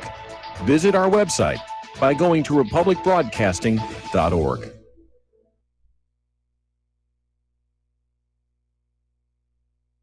Homeowners, if your lender has gone out of business or sold your transaction to another lender or servicer, you may be the victim of a wrongful foreclosure, resulting in the loss of your home. If you've already lost your home, are in foreclosure, or even in good standing, you can challenge the mortgage transaction's illegal issue, and your property can be restored to you, and your foreclosure can be stopped or reversed, and the mortgage transaction declared unenforceable. State laws, U.S. title codes, the Uniform Commercial Codes, and U.S. Supreme Court rulings have upheld that defective mortgage documentations can reverse or stop foreclosures and enforce property title claims in favor of the homeowner. We are having successes in stopping the process of foreclosure, the enforcement of the foreclosure judgments, the sale of property, and evictions after the sale. We are not attorneys, and we don't give legal advice. We are a professional team of legal researchers, providing forensic mortgage audits and expert witnesses. We have the knowledge to produce the evidence and enforce laws regarding your legal issues. We've been in business for 12 years without a complaint. Consultations are free, and we provide a free title search to confirm if your mortgage has legal defects. Please call 855-253-3748. 855, the number 2, keep it today. I'm getting older and noticing that my body just doesn't work as well as it used to. So I like to keep fit as possible by hitting the gym a few times a week. Recently, I started having a nagging bicep pain, and it got so bad I couldn't even lift the weights. When I was complaining about it to a friend, he told me about Angioprim. He said chelation helps remove toxins, heavy metals, and cholesterol in veins and arteries that may cause blockages. You know, after just 1 week of taking Angioprim, the pain was gone, and now I'm back in the gym full strength. Scientific research proves the active ingredient in Angioprim has superior oral chelation action that helps promote cardiovascular health. So to learn more, go to angioprim.com. That's ANGIOPRIM.com, or talk to a trained consultant. Call Angioprim toll free at 877-882-7221. You'll feel better with more energy. Call 877-882-7221 or go to the website angioprim.com. Without the right accessories, any guy can be off the mark. Whether you've invested thousands in your arsenal or you own a single trusted firearm, a visit to AROutfitting.com is in order. It's one of the finest online selections of tactical optics and AR parts and add-ons, like EOTech, quick target acquisition with no peripheral loss. Browse the full range of Nikon scopes and binoculars. AROutfitting.com can illuminate your world with Streamlight gun-mounted lights from keychain to large handhelds, up to 1,100 lumens. Find some stability with Battenfield Tactical Bipods. AROutfitting.com has CMMG gun parts, barrels, assemblies, handguards, part kits, and more, plus mag-full clips and magazines. I know I've got you excited, so take a breath. Head to AROutfitting.com. The site's super easy to navigate and features a ton of technical info, including links to manuals. We also welcome vendor and manufacturer inquiries. Remember, if you don't see it, we can get it at AROutfitting.com. We the people, in order to form a more perfect union, establish justice, ensure domestic tranquility, provide for the common defense, promote the general welfare, and secure the blessings of liberty. And aloha, America. Welcome back to our show here. Now, down in North Carolina in their 9th Congressional District, the race still is not decided, and in fact, it's a complete and utter chaos with allegations of election fraud. The two candidates are just neck and neck. And apparently, at the center of the possible irregularities sits McCrae Dowless, an electioneer and elected vice chairman of the Bladen Soil and Water Conservation. Two women told Charlotte TV station WSOC that Dowless paid them to pick up voters' absentee ballots. And the outlet also cites affidavits in which voters claim that when their absentee ballots were picked up, they were uncompleted. At this point, they can't sort out the mess. They're seriously talking about holding that election all over again. But this, again, is a reminder. Our current election system is a mess. It's wide open to fraud. And we have to change that. Over at Cambridge University, and you're not going to believe this one, but I swear, this is not the Onion. Professor David Runciman is out there complaining that the aging population is basically creating a political bias against young. Okay? And he's saying young people are now massively outnumbered, which creates a democratic crisis. They're not fairly represented during the elections. He has called for lowering the age of voting to, get ready for this one, 6. Now, the reason to have an age for voting is you want your voters to have been alive long enough and educated enough where they can, as Thomas Jefferson used to say, make good choices. You're not going to get that from 6-year-olds. It's just amazing. Okay, out in California, once again, they're talking about a Calexit. And no, this is not splitting the state in two. This is the entire state leaving the union. And apparently what's driving this is California leftists and the illegals, the foreigners, are thinking the 2016 federal election has deprived them of the excessive influence they have exercised over American domestic policies since back when that movie star got elected president in 1980. So they're throwing a tantrum and saying, well, we're just going to get on out of here and do our own thing.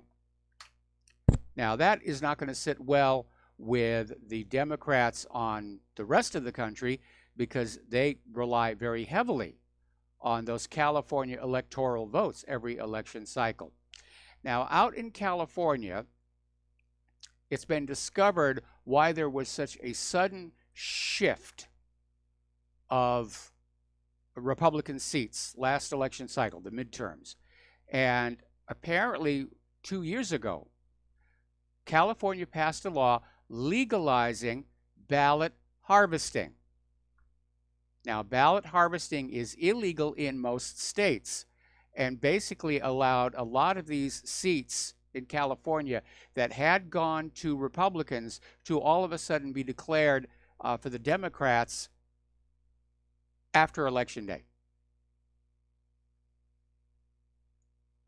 When, oh when are we going to fix this broken election system? Well, obviously not while the current government is in power. They like things just the way they are. They want to be able to cheat. They want to settle these contests for Congress and the White House amongst themselves. They don't want to be held hostage to the will of the people. All right, well, let's talk about the economic news here because this being Friday, the tradition has always been that the Plunge Protection Team will massage the markets and give those money junkies a Friday happy ending so that they can relax through the weekend. It was a bad day. The Dow ended 558 down, S&P 500 62 down, NASDAQ took a real clubbing 219 down. And everybody's looking for somebody else to blame on this one. Right now, the Federal Reserve's quantitative easing unwind has reached $374 billion, but it might go lower on the balance sheet, and nobody really knows where it's going to stop here. Now, despite all the corporate media saying everything is just fine here and we only have a 3.7 unemployment rate and we created 550,000 jobs last month, notice they never mention how many people lost their jobs in the last month.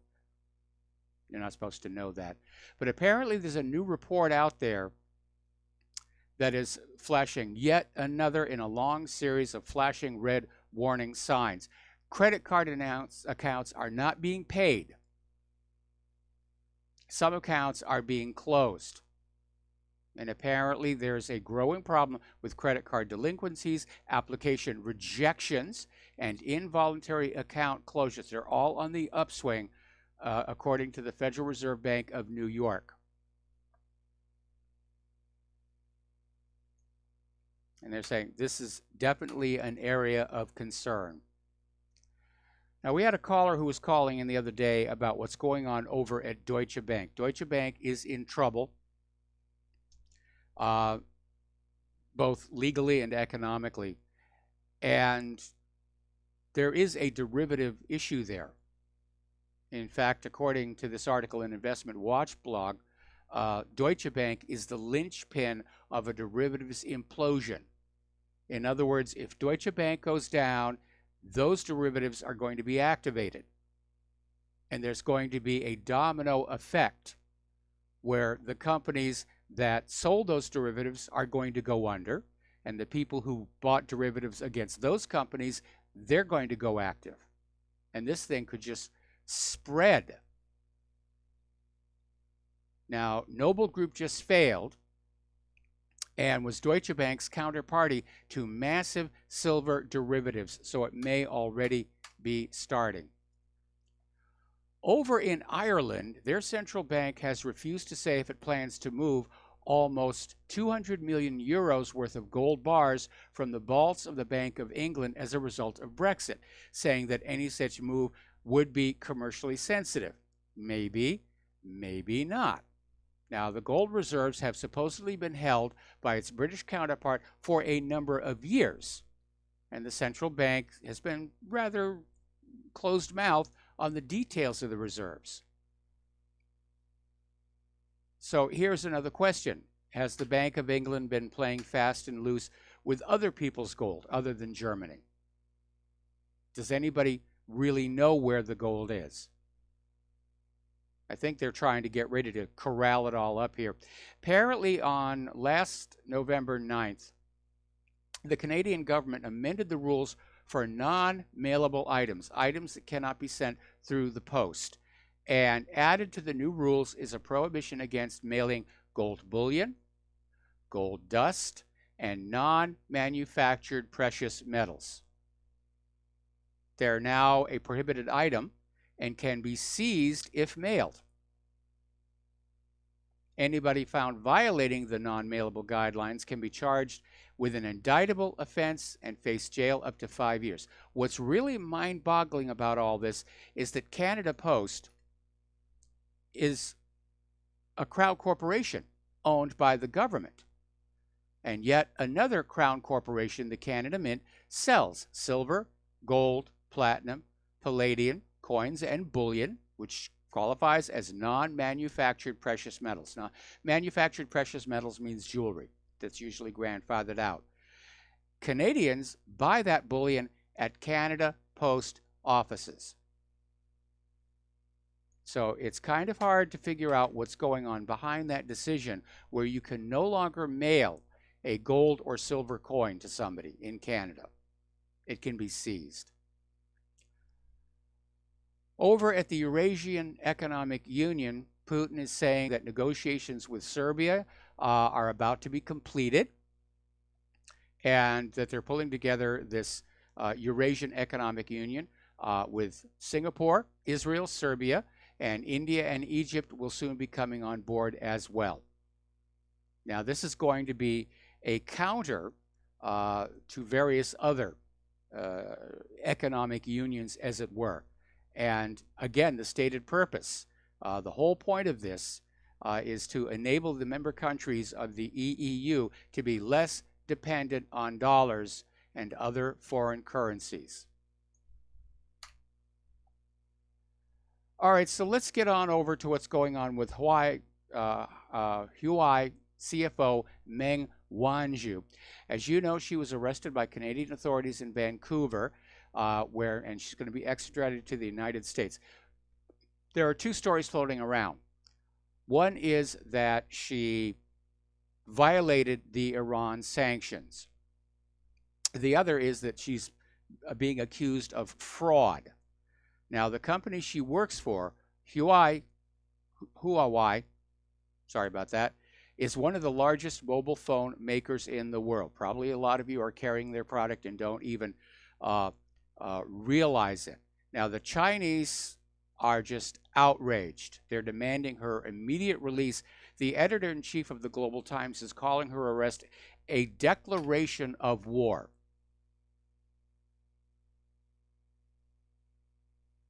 So much for the trade truce. It's over and done with. Over at the Washington Examiner, the U.S. is now more likely than not to double the China tariffs. So it's going on up. Now, there may be another reason why the Chinese want this executive back. Apparently, she was found to be in possession of 7 different passports, which is not something that a CFO normally needs to have. All right, we're going to take a phone call here from Fred in Michigan. Aloha, Fred. Welcome to the show. What's on your mind? You were describing the International Rothschild Bank of England, Talmudic, Kabbalah, Zohar, serpent semenite, supremacist, racist. Can we just sort of narrow it down? We're talking about the Bank of England. Well, they are a communitarian Bolshevik Jewish money monopoly. According to Mayor Amschel Rothschild, 1790, this is historic record, right? Yes. He cares not who writes the laws of any country, so long as the Rothschilds and their crony communitarian slave master monopolists control the country's monetary system. So as I reflect on all this, the ultimate reality, even according to Werner Sombart, who authored a benchmark treatise in 1911 entitled The Jews and Modern Capitalism. He says that everything, monetary, economic, fiduciary, the creation of money and credits and yada yada, it all emanates from the Talmud. So bearing that in mind, and also Michio Kaku, you look at the most advanced, celebrated, preeminent so-called scientists like Kaku and his crony communitarian pseudo-scientists. They say he's in a documentary. I hope you'll see it. I hope the audience will look it up on YouTube. The Real. It's pronounced Ethereal, The Battle for Heaven and Earth. And he and 5 of his colleagues openly declare the Kabbalah is the ultimate source for all of their advanced scientific principles. So, what are we to conclude here, Mike? The Talmud, I Orthodox have no idea Judaism, because you're not making any sense to me. Orthodox Judaism, here, I'll bring it home, okay? Yes. The chief Chabad Lubavitch rabbi of Washington, D.C., Levi Semtov, Henry Makow documented this in an article a few years back, entitled, Is Chabad a Criminal Racist Terrorist Organization? Levi Semtov brags about owning the United States government, as does Ariel Sharon, as Bibi Netanyahu recently on a late-night talk show stated, well, we accomplish everything because we own America. So if you got these Chabad Lubavitch rabbis boasting about all this, and the fact that they own the monetary system, aren't they the ultimate enemy of us? Shouldn't we be focused on ways to circumvent their power and influence? Okay, well, first of all, the problem I have with your screed is you're trying to cast this huge wide net across the globe and drag in everybody that you don't like. And I prefer a policy called KISS. Everybody I don't like keep it simple, okay? And that is, you start talking about the Bank of England. We're talking about the problems that Bank of England has with other people's gold here. And this idea of calling on into the show and just saying, it's all the fault of all these, the blah, blah, blah, blah, blah, blah, blah, that doesn't really solve the problem here. Man, it's historic record. Okay. You can't ignore it. Like the Telpia. How come you're not talking about the Telpia program? Thank you for the phone call. Thank you for the phone call. We're going to let you go. Now, getting back to the real world here. USA Gymnastics, which, as you know, got caught up in a huge sex abuse scandal, has now been forced to declare bankruptcy. All I can say is good. You do that kind of stuff, who would want their kids to go there anyway? Over in Illinois, they're in serious trouble. Their pensions liabilities are completely out of control. And their solution, like so many other governments around the world, let's just start taxing everything. We're going to tax things like crazy, tax here, tax there, and that will do it here. Apparently out in California, they're getting ready to tax text messages. All right, we got to take a break for commercials. We'll be right back.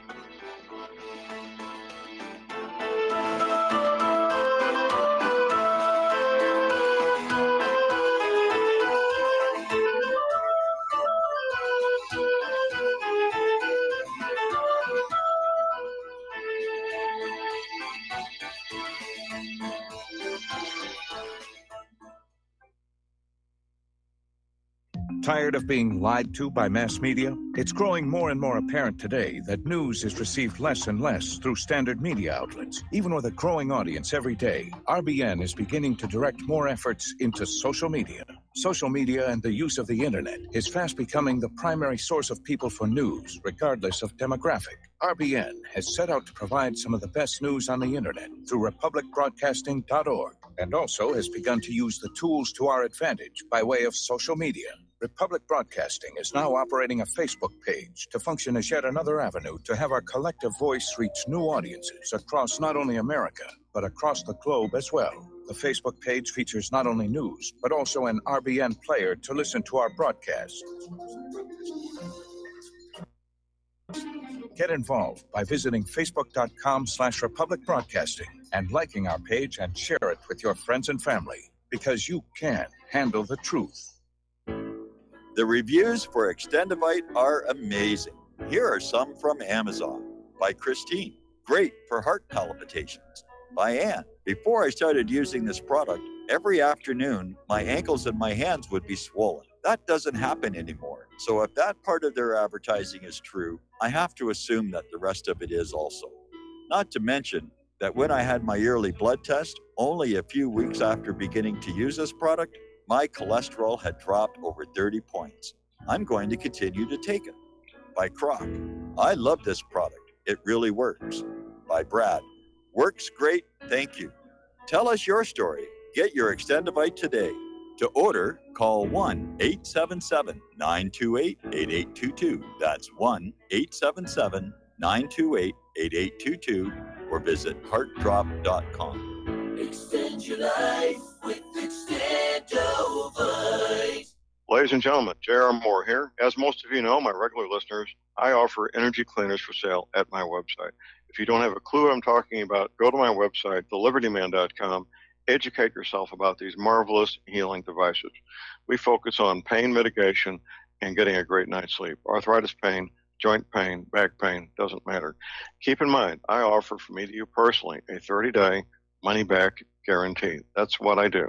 Energy cleaners, $285, shipping included to American zip codes. You can educate yourself all about the energy cleaner right there at my website, the patent application, the wonderful testimonials.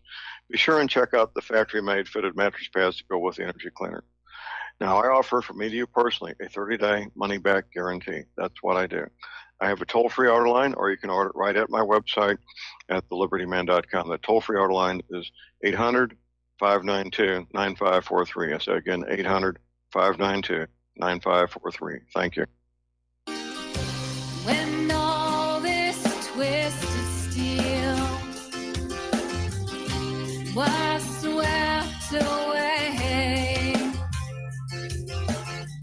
did these remaining holes reveal what's really happened?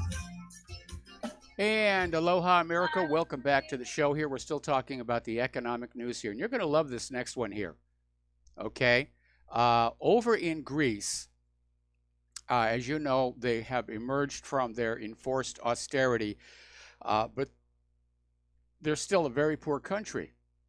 And according to Defense Minister Panos Kamenos, they can't afford its battleship fleet, which they feel they need because there may be a war in the Mediterranean on the horizon. He's now asking wealthy and even ordinary Greeks to basically chip in. He wants to raise money for new battleships by appealing to his countrymen for funds. So basically, this is a GoFundMe for battleships. And he's going to basically start it next year, opening up a bank account where Greek citizens will be able to donate for new frigates and a flagship. Now, he is promising to match all donations out of his own pocket, which is a nice thing to do. But I think the Greek people are about to get a really good demonstration of the difference between civilian spending and military spending and the tremendous difference between them. Over in Hong Kong, George Soros has been fined for naked short selling, which is illegal. And it basically involves where he was selling shorts associated with stock shares he did not actually possess and did not confirm as having the ability to possess. Bitcoin has hit a new low. Apparently, it was down to 3,400. This is the lowest point in over a year. And it is now worth 6 times less than it was last December when it traded at 20,000.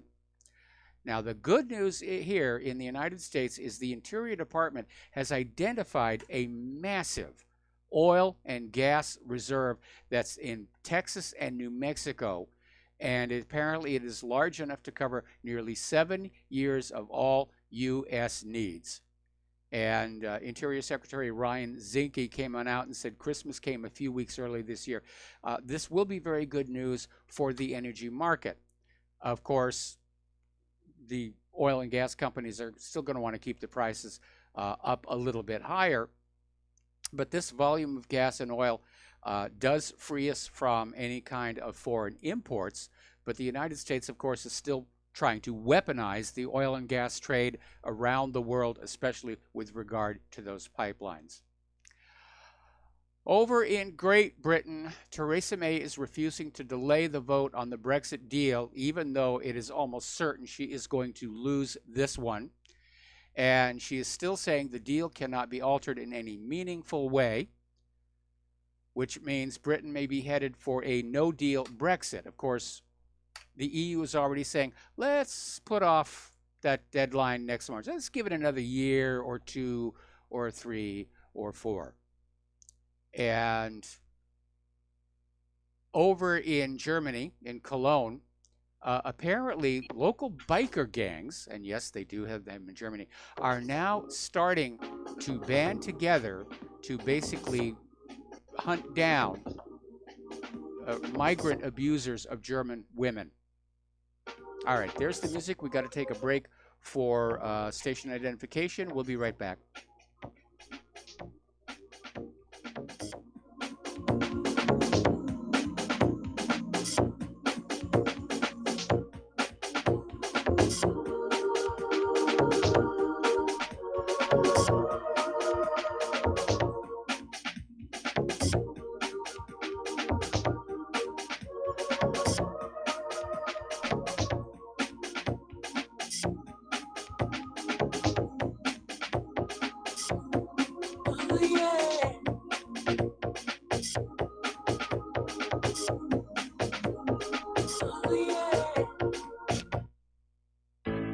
Many people write us about their experience with Extendivite.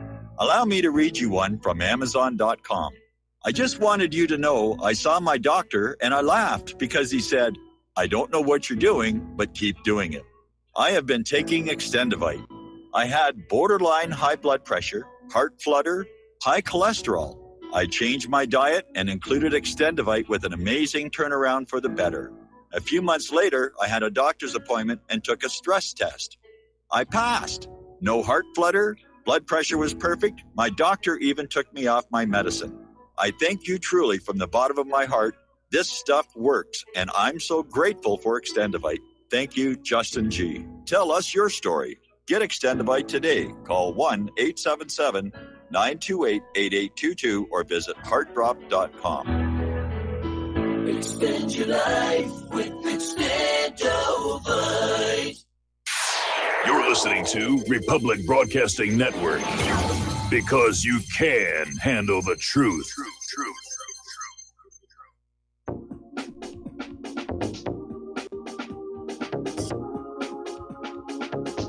What really happened with your host, Mike Rivero. The history the government hopes you never learn. Here is your host, Michael Rivero. And aloha, America. Welcome back to our show here, hour number 3. And for those of you watching on YouTube, this gorgeous creature sitting next to me is the lovely Lady Claire. And you look all pretty and green. And so, Claire, what do you have for us today? Well, the first thing I wanted to do was to wish all of our Jewish listeners and viewers a very good Hanukkah. We're kind of in the middle of it right now, ends on the 10th. But I just wanted that to come from what really happened to all of you out there who are celebrating. And of course, later in the month, we're all going to wish you Merry Christmas as well. We try and cover all the bases and here. Kwanzaa. And Kwanzaa. Let us not forget Kwanzaa. Okay. But seriously, Mike, I'm looking at the antics of the people in the White House, and I have to say, what are these people trying to do with their uber provocations of both China and Russia? This is a mess. This is insane. And apparently, according to Zero Hedge, John Bolton, advisor to the president, was aware that the Huawei CFO was arrested while having dinner with Xi Jinping. What are these people thinking, Mike? Well, to me, this gets back to the factionalization of our government because, there are obviously interests that want this trade war to cool down. Yeah. And there are interests that want to go on provoking China to the point where we can actually start a war. And the goal for the war with China is U.S. domination of the western side of the Pacific. Apparently, the United States government isn't happy with controlling the eastern side of the Pacific Ocean. No. They want it all. Yeah. We got to have it all. Yeah. And I'm almost having, pardon my French, the vapors in reading this. And Zero Hedge said they reported that Wang Zhu was arrested in Canada and will be likely extradited to the U.S. with a suspected violation or violations of U.S. sanctions against trade with Iran. And oh, yikes. Apparently, President Trump has absolutely no sense of the Chinese concept of face. And I have to wonder if the U.S. government, once they have her, is demanded by the Chinese government, give the lady back, and the U.S. says no. How soon do you think that China is going to start a Marshall footprint against the United States? Because this, for them, is utterly intolerable.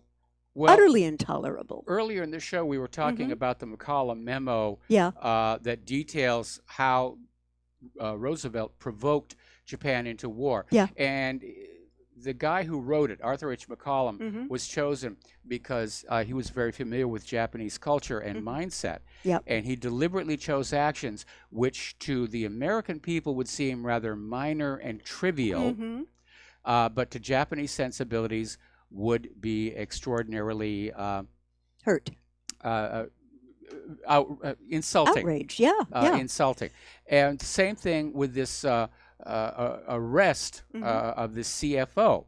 Most Americans are probably looking at the story and saying, no big deal, but the Chinese are very much outraged by it. Oh, yeah, and Chinese state media is already accusing the U.S.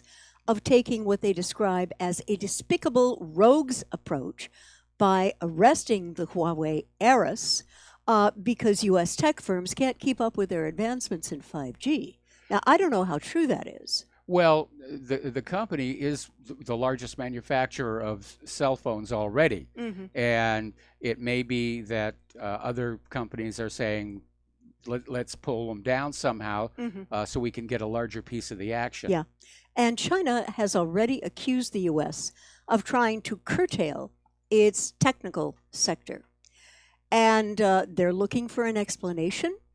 And Bolton has refused to give one.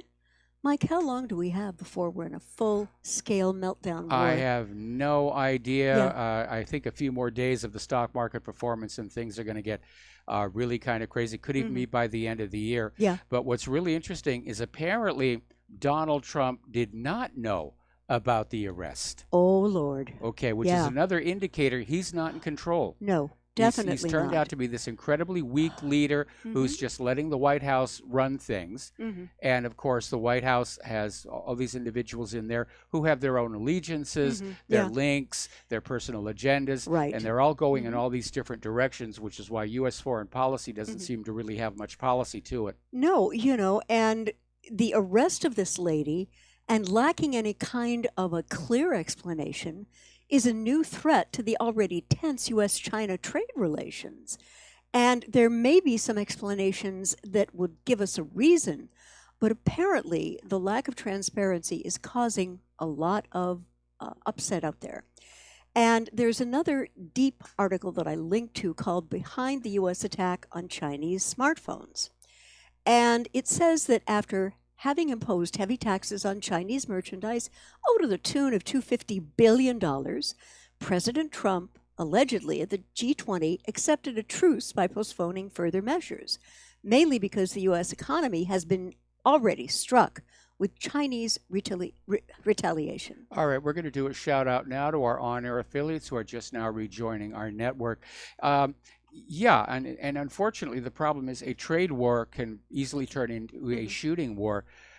When Trump started this whole tariff nonsense, I said, I understand protectionism and tariffs to try and bring work and manufacturing back to this country. But our country wasn't really prepared to do it. No. Because we'd allowed so much of our factories to just shut down and corrode away over the last 30 years. Trump did not have the resources inside the United States to step on in and say, we're going to pick up the slack here. I don't even know if there's a company inside the United States that could make the equivalent of the iPhone. I don't know either. And you also need someone who understands exactly how these factories need to work in terms of the flow and the outlay. That was some of what your dad did, That right? was what my father did. He Yeah, had a degree yeah. from the Massachusetts Institute of Technology and then later on an advanced degree from USC. And that's what he did, is he would do factory layouts. And of course, when you're doing that, you have to get it right the first time. Yeah. But people like him, over the last 30 years, they're being lured away to other countries. Where manufacturing is much more respected than it is in this country. And robust. And apparently, under pressure from the Pentagon and U.S. intelligence agencies, the USA took the decision to forbid the use of smartphones and telecommunications infrastructure from the Chinese company Huawei, warning that they may potentially be used for espionage, and pressured their allies to do the same. What smartphone can't be used Yeah, for I mean, espionage? hello. I mean, we know Yeah. our phones are completely wide open. Yeah. That's a ridiculous argument. Yeah, absolutely. And there is no real legitimate excuse. It was something like, well, it sounds good, so we'll throw it out there, you know? Well, looking at what you just scrolled by, it looks to me like Apple does not, in fact, have Huawei manufacture their products. I don't know who really does, and that may be it. Apple is looking at the decline in their sales of the iPhones and the iPads. Isn't that Foxconn, honey, who... Yeah, you're right, okay, that's all Foxconn. right. But Apple may be looking at the decline in sales and stock price, and they want to scapegoat China for it. Yep. But the problem is Apple made some seriously bad business decisions, Yeah. such as a $1,000 handset. Please. At a time when the American people are struggling just to keep food on the table. Oh, yeah, yeah. And apparently with the U.S., whose economic supremacy is based artificially on the dollar, until now, it was the main reserve currency for monetary reserves in world commerce. But it's been completely, increasingly overtaken by China, and in both capacity and production quality. China's a manufacturing powerhouse. Yeah. And what makes this really alarming, of course, is that's what happened in Germany in the years leading up to World War II. After they kicked out their private central bank, they invested in manufacturing. They were manufacturing products with which the Great Britain couldn't compete. Right. And so that was it. And the attitude of these world leaders seems to be less of let's work hard to bring our manufacturing up to the same level, and instead let's bomb the heck out of their factories, and then our factories will be the best in the world. Well, apparently China is already preparing its retaliation to this arrest. Now, this comes to us from Tyler Durden, Zero Hedge. Okay. Reuters has confirmed the earlier Bloomberg report that Wanzhou's arrest has provoked intense debate among senior Communist Party officials about how to respond. And according to a separate report, Huawei has made a $2 billion, and that's with a B, commitment to address security concerns raised by the British government earlier this year. And then asked whether he thinks the arrest will spill over into trade talks, Larry Kudlow said during a post-Jobs report interview that he rather doubts it. Where in the name of heaven can this man possibly be that opaque that he doesn't understand that what the U.S. government or elements of the U.S. government have done is not only going to exacerbate the trade war, it could very well lead to a shooting war, and very quickly, Mike. Well, then we have that other article out of the Washington Times that amidst all of this collapse of the trade, truce, as it were, that Trump is going to double the tariffs. Yeah. And apparently Kudlow is also saying the U.S. has been warning Huawei on sanctions violations, and Huawei doesn't have to spill into trade talks. He's being an idiot. He's being absolutely obtuse. Anyone with two eyes and a brain, I mean, come on. You know where this is going. And no, Kudlow, you cannot say that this is a separate track from trade talks and that car tariffs will come down rapidly. And apparently there is a lot of outrage in Beijing, and it's going to be very interesting what they allow to have happen and how the U.S. is going to respond to it, because this lady is the daughter of a Chinese Communist Party business icon. And I don't know. Some people say that China should use the trade talks to leverage to demand that she be released. I don't know. But it's very fuzzy. It's very nasty. It's almost as though President Trump had a foreign policy dartboard and said, how could we get to war the quickest with China? I know. It absolutely arrest the daughter of a Communist Party icon. I want to go back to the statement, China should use trade talks as leverage to demand that she be released. I think it's exactly the reverse. Yeah. The United States has grabbed this lady, and they're going to say to China, give us more concessions, and we'll let her go. Maybe. Which I think qualifies as kidnapping. Yeah, it is. It is. And apparently the Canadian prosecutor has laid out U.S. allegations against this CFO, and the lady's name is Meng Wanzhou. And because of U.S. allegations that she fraudulently covered up Huawei's control of a company called Skycom that was doing business in Iran. Oh, that's a clarification. Yeah, a Canadian prosecutor said today. But, I'm looking at this lady. I'm looking at the way that she has been, for all intents and purposes, kidnapped. And I've got to tell you, if I were her family, if I were any of the party bigwigs, I would be outraged. And something else I'm going to tell you, Mike. American businessmen who are in China right now to think about business deals, they better get on the next red eye and get back home now. Yeah, there'll be retaliations here. I think so. I absolutely think so. Now, here's the issue. Yeah. Okay. To what extent was China obligated to honor U.S. sanctions on Iran? I don't know, because they're not honoring sanctions regarding the oil sales, and they're doing it in local currencies. So I don't know how clear this is, or how... It's very opaque. Very, very opaque. And, I'm very concerned about the Chinese response ultimately. I'm concerned about what yeah. this news is going to do to the stock market Yeah. on Monday. I mean, Yeah. they're basically saying Mhm.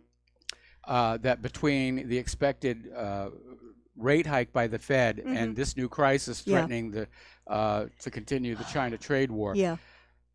it's going to put more downward pressure on the stock market. Yeah. And as you know, they had another bad day today. Was not exactly a day of bread and roses. No. And I'm thinking maybe by the end of next week, if the Mhm. matter is not resolved, if Yeah. the market is still shaving 500 off the Dow every day, Yeah. you're going to start to see a real panic start to happen. Yeah, I agree. Then let's get back to our favorite governmental intel company, Google.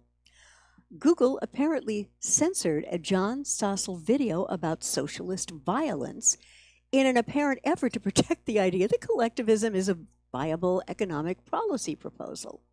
And Stossel basically is a libertarian. I mean, that's how he identifies himself. And that Google censored his video on the ills of socialism. And he said, and this is a direct quote, "This morning, Google told me that it would not allow my YouTube video, Socialism Leads to Violence, to be viewed by young people," he said in a town hall column.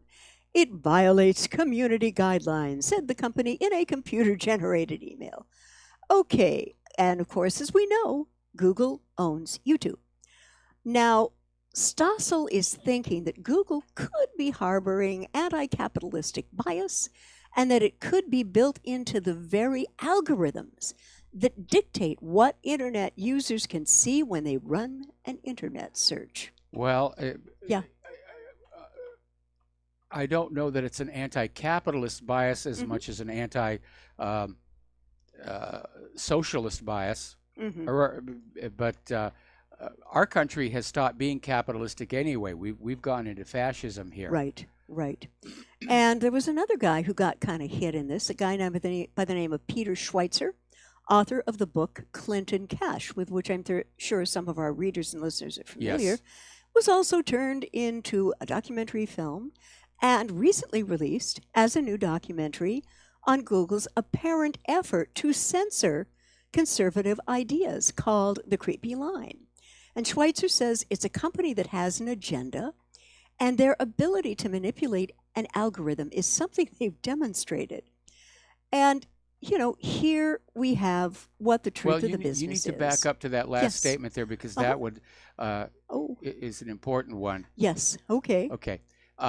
Schweitzer cited the fact that Google prioritized positive stories about Hillary Rodham Clinton during her failed presidential run Yeah. in 2016. And we all saw it. Yeah, yeah. You know, back in 2016, and this is ultimately the reason why I stopped using Google Mhm. and Twitter Mhm. and all the rest of it. It was very, very clear. They had been co-opted by the liberal agenda. Yep. And used to become the new gatekeepers of the internet. And that is so contrary to the original idea behind the internet Yeah, of an open yeah. unrestricted, uncensorable means of mass communication. Open platform. Yes. And what this brings me to is kind of an evaluation, Mike. We now, instead of having 3 branches of government, now have 4. We have executive, judicial, legislative, and intelligence. Okay? Yep. And algorithms respond as well as possible to snuff out dissent and never let an idea get out there which runs counter to the government's narrative. And if that story gets out there, it tries to discredit it with alternative visions which are made to sound much better using half-truths and otherwise. And those alternative visions are always placed up at the top of the search results Yes. as well. That's Yeah, yeah. But this is one of the reasons why so many people have abandoned these corporate social media sites because they understand they're being lied to. Yep. Things are being hidden from them. Mhm. And I was rather gratified to see the story. We reported it the other day, where somebody did a survey of high school students Mhm. and found half of them do not trust corporate media. Here, here, good. And Mhm.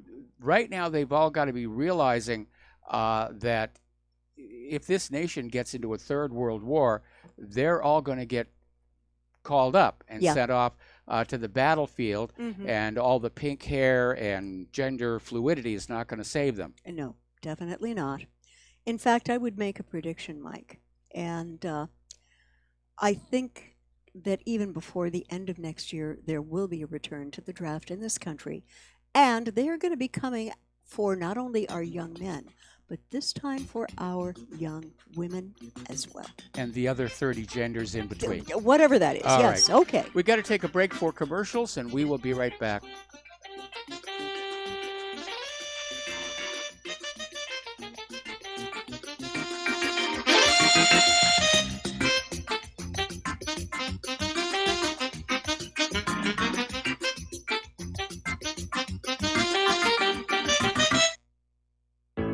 Many people write us about their experience with Extendivite. Allow me to read you some from Amazon.com.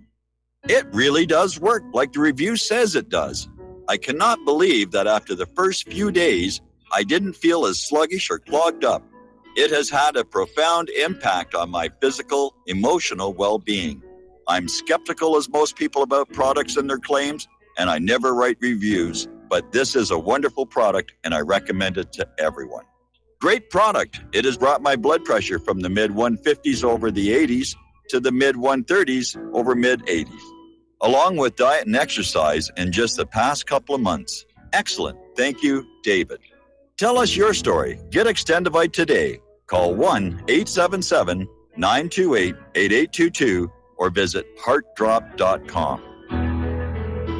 Extend your life with Extendovite. Folks, we're living in a world the likes of which we've never perceived any clearer than we do now. The plan for global governance has been in the works for generations and would have likely been achieved by now, but for the fact that the globalists left open their Achilles heel. With all their tools, Federal Reserve System, fiat currency, no child left behind, and then Common Core education introduced to our schools to dumb us down, vaccines, pharmaceuticals to lobotomize us, GMO foods, insertion of compromised or bought and paid for politicians, judges, mainstream media propaganda, all pieced together like a puzzle designed to ultimately bring the world under submission. But with all their strategy, they forgot one thing: knowledge. And knowledge is power. With knowledge, their bombardment is nullified. Folks, with that, as brilliant and knowledgeable as you've become, among the wisest audience of any radio audience in the world, and you are, I want you to take a moment to reflect and ask yourself, how much of that knowledge did I obtain from Republic Broadcasting Network? How high has my consciousness been raised since I've been a listener? How fast am I now able to discriminate truth from fake news by being a Republic Broadcasting listener? How clear am I now able to see the world since I've been listening to RBN? Ask yourselves those questions, folks. Then ask yourself, what is that knowledge worth to me? Like my morning coffee, how would I survive without it? A voice of truth in a sea of lies. Do we not all need to make sure it survives? Like public broadcasting, we are now finding we can only survive with listener support. Censorship, advertisers being attacked, truth itself being attacked. It's the only way through this. We at Republic Broadcasting humbly ask you to become a supporter. Look at your budget and make a determination of what Republic Broadcasting is worth to you and what you can afford on a monthly basis. Go to republicbroadcasting.org and pledge 20, 30, 40, 50, if possible, 100 a month or more if it's affordable. Click the donate button and become a regular monthly donor. Assure both us and yourself that Republic Broadcasting truth will continue to flow like that morning coffee. The network thanks you. Well, they're stealing down on Wall Street and in Washington, too. You know, it makes me wonder, what's a guy on Main Street to do? I've always tried to be an honest, upstanding kind of guy. But I must admit lately, I thought about giving something else a try. Oh, I want to be a pirate. I want to sail the seven seas. Yeah, I want to be a pirate. And aloha, America. Welcome back to our show here. And again, if you want to support Republic Broadcasting, the postal address where you can send a check, money order, or if you prefer anonymity cash, is Republic Broadcasting Network, 2251 Double Creek Drive, number 302, Round Rock, Texas, 78664. The phone number where you can make a credit or debit card donation or pledge to be a recurring subscriber is 800-724-2719, extension 1 during normal business hours, extension 3 at all other times. The network thanks you. And Claire, back to you. There was an interesting article about the president of Ecuador saying, because as we all know, Julian Assange is holed up in Ecuador's diplomatic facility in London. And Ecuador's president has said that the UK has provided guarantees Assange won't be extradited to face the death penalty.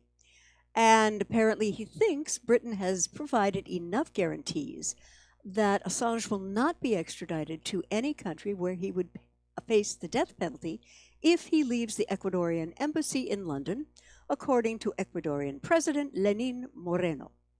And he was speaking in a radio interview yesterday, and he said that his administration had received written assurances that the UK will not extradite Assange to any nation where he would face the death penalty. And there's been a lot of concern about this. Well, you know, they could still extradite him to some place where he could spend the rest of his life in a Yeah. dungeon here.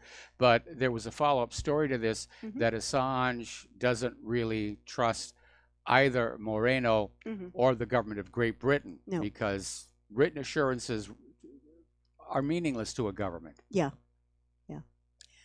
And this is very interesting. And the Assange has been there since 2012, but he's experienced recent months of tensions, cutting off Assange communication in March after he discussed topics online that could have damaged the country's diplomatic relations and relationships between London, Moscow, Catalonian separation, etc., etc. I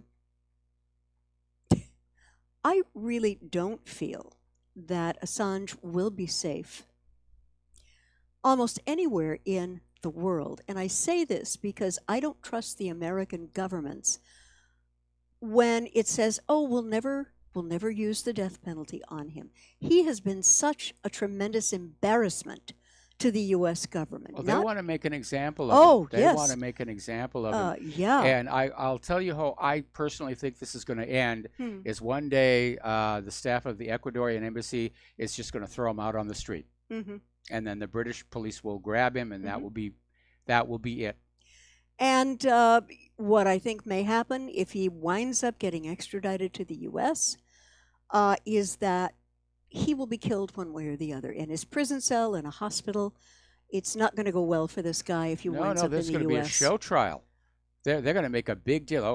How could he do this? And they're going to just use him to demonize whistleblowers in general. Yeah, yeah.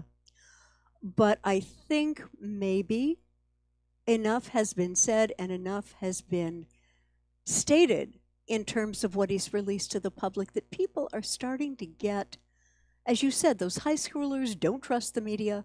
I don't trust the media, to be honest with you. Yep. And yeah, the media has lost its trust by not fulfilling its job. If the American media was doing its job, we wouldn't be here. That's true. We would not be here. What really happened would not be here. And I'd be Claire's roadie. Oh, I wanted to mention this. I think you have, but 24 Amazon workers have been hospitalized after robot punctures bear spray in warehouse. Yeah, we did mention that one. Oh my heavens! That is nasty, nasty stuff. Yeah, it's pepper spray, and but it's a really intense, concentrated pepper spray because bears are a lot tougher than people. Yeah. Now, is that allowed to be sold as a personal deterrent? Yeah, if you're going out into the woods. Okay, all right. You know, I mean, when you go to the sports store and you say, I'm going hiking or I'm going hunting up in the mountains, yeah, you get a big thing of bear spray and you put it on your belt. Okay, all right. Yep. I didn't know if it was actually available to the general public, but that's interesting. Why would you want it unless you were going up into like Yellowstone or something? Okay, point is made. You know, we have our little tiny ones that are useful on people, but yes. Bear spray is nasty stuff. I So think we're at the end of the section. we have about 30 seconds All to right. go here, and Okay. thank you for watching my little clock All here. right. Apparently, biometric scanning is now at Atlanta International Airport, as if traveling by air is not already awful Enough of a pain. You know. And you know there are going to be problems. This Oh, is yeah. not really a developed robust technology. It's young. It's going to create some problems. It's going to cause people I'm not sure to be there are able going to to be problems. Yeah. And I think on the other side of the Christmas holidays, there are going to be problems being reported. All right, we're going to take another break for commercials. We will be right back.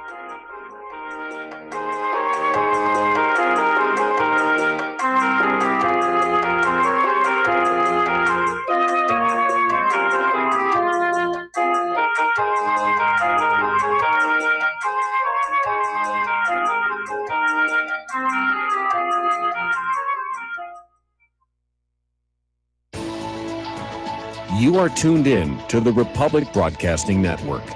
Visit our website by going to republicbroadcasting.org.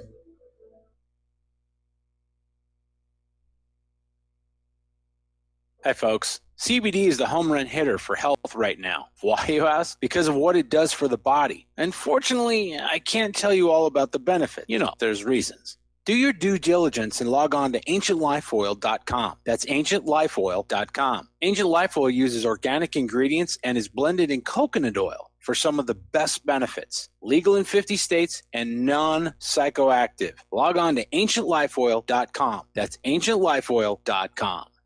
Do you worry a lot? Whether you're a college student, busy professional, parent, or grandparent, ongoing stress and elevated levels of the stress hormone cortisol can rob your memory, your health, and your future. Now you can combat the effects of stress and anxiety while improving your memory and recall at the same time with the dietary supplement Calm and Clever. Studies show that the ingredients in Calm and Clever reduce cortisol by as much as 30% in 1 to 2 weeks. Call 1-800-758-8746 or calmandclever.com.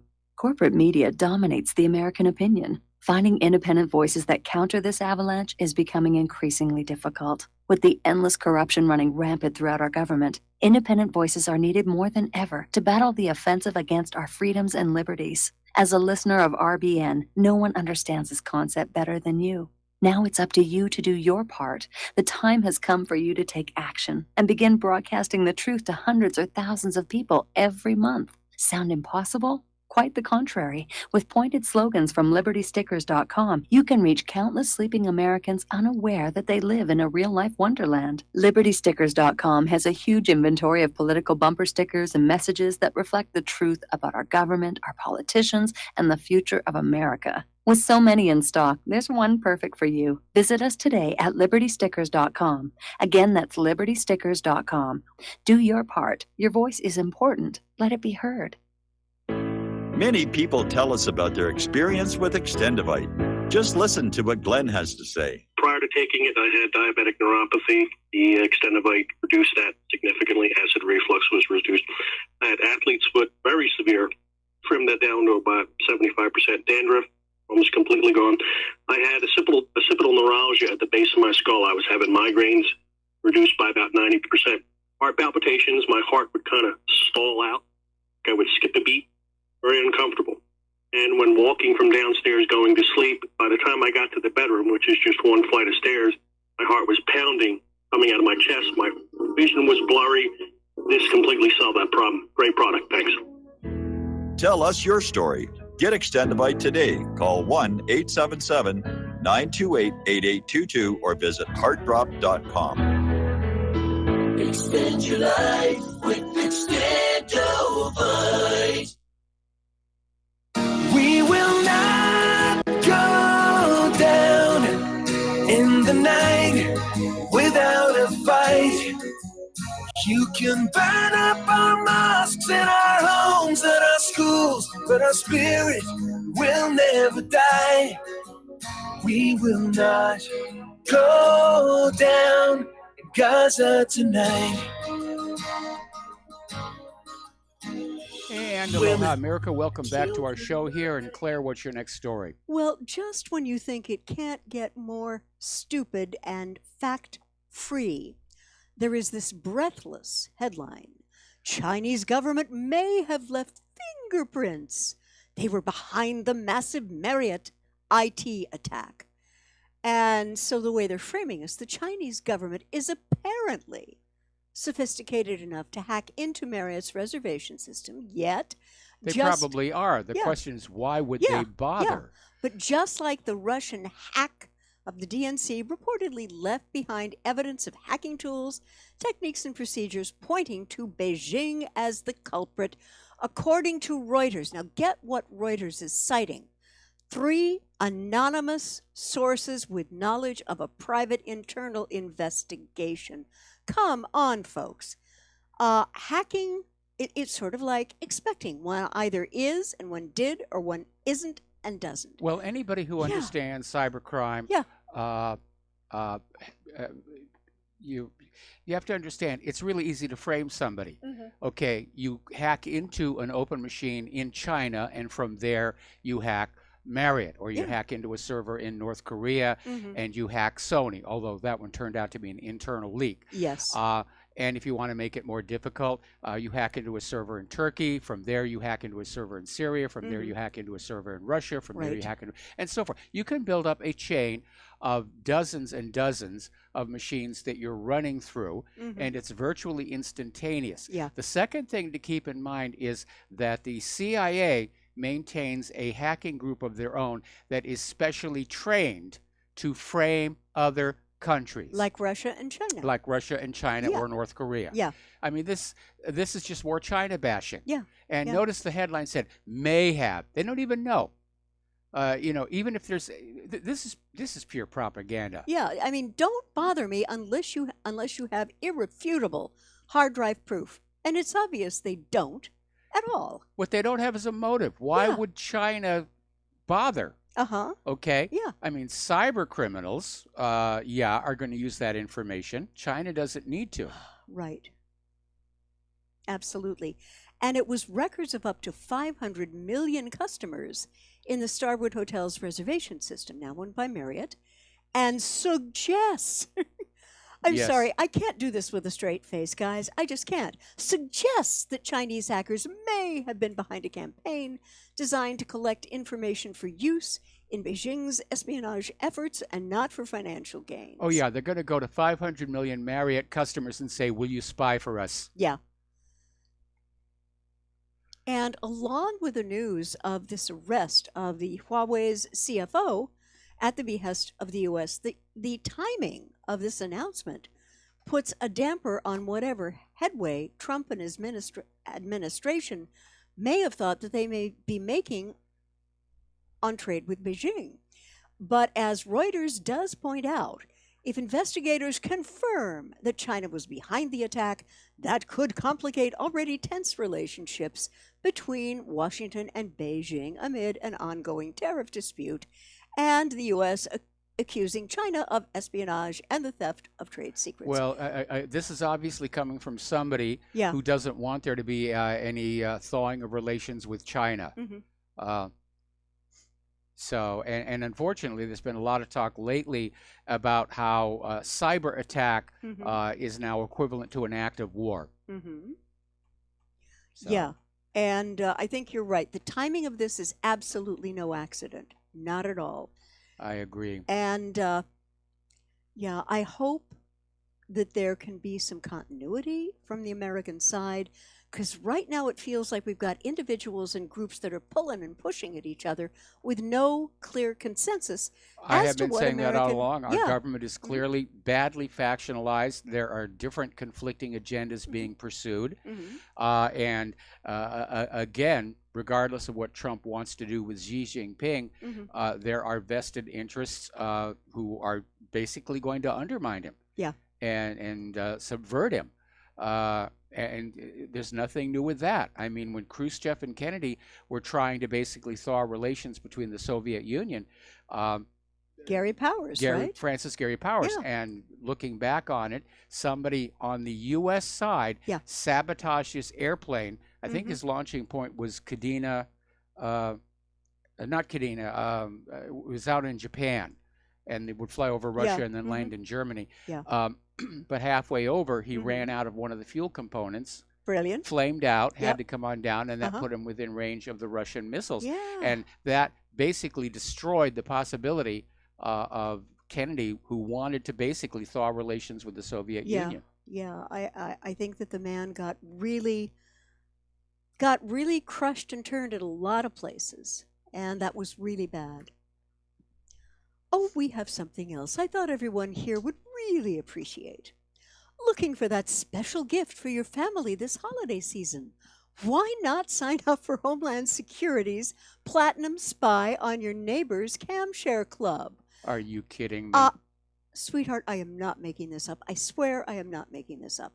And apparently, in an article in The Advocate, DHS and New Orleans law enforcement have just created a platinum spying program that encourages homeowners and business owners to spy on everyone in real time. Yes, you too can be a snitch. I mean, the Gestapo used to do that in Nazi Germany. They'd go around to ordinary people and say, keep an eye on the neighbors. And this program, which is titled the New Orleans Police and Justice I love that, Justice Foundation SafeCam NOLA program, allows residents to register their cameras with NOPD, recently launched its Platinum program that connects cameras to real-time crime. And apparently this debuted a couple of months ago, and its public launching is going to be among the 2019 budget priorities with the city's Office of Homeland Security and Emergency Preparedness, along with other surveillance camera expansions. So along with the fact that they're spending your tax money to put cameras on all the street lights and traffic signs and everything, now they want to use your cameras as well at your expense. I think that's a violation of the Fifth Amendment against the government using your property without compensation.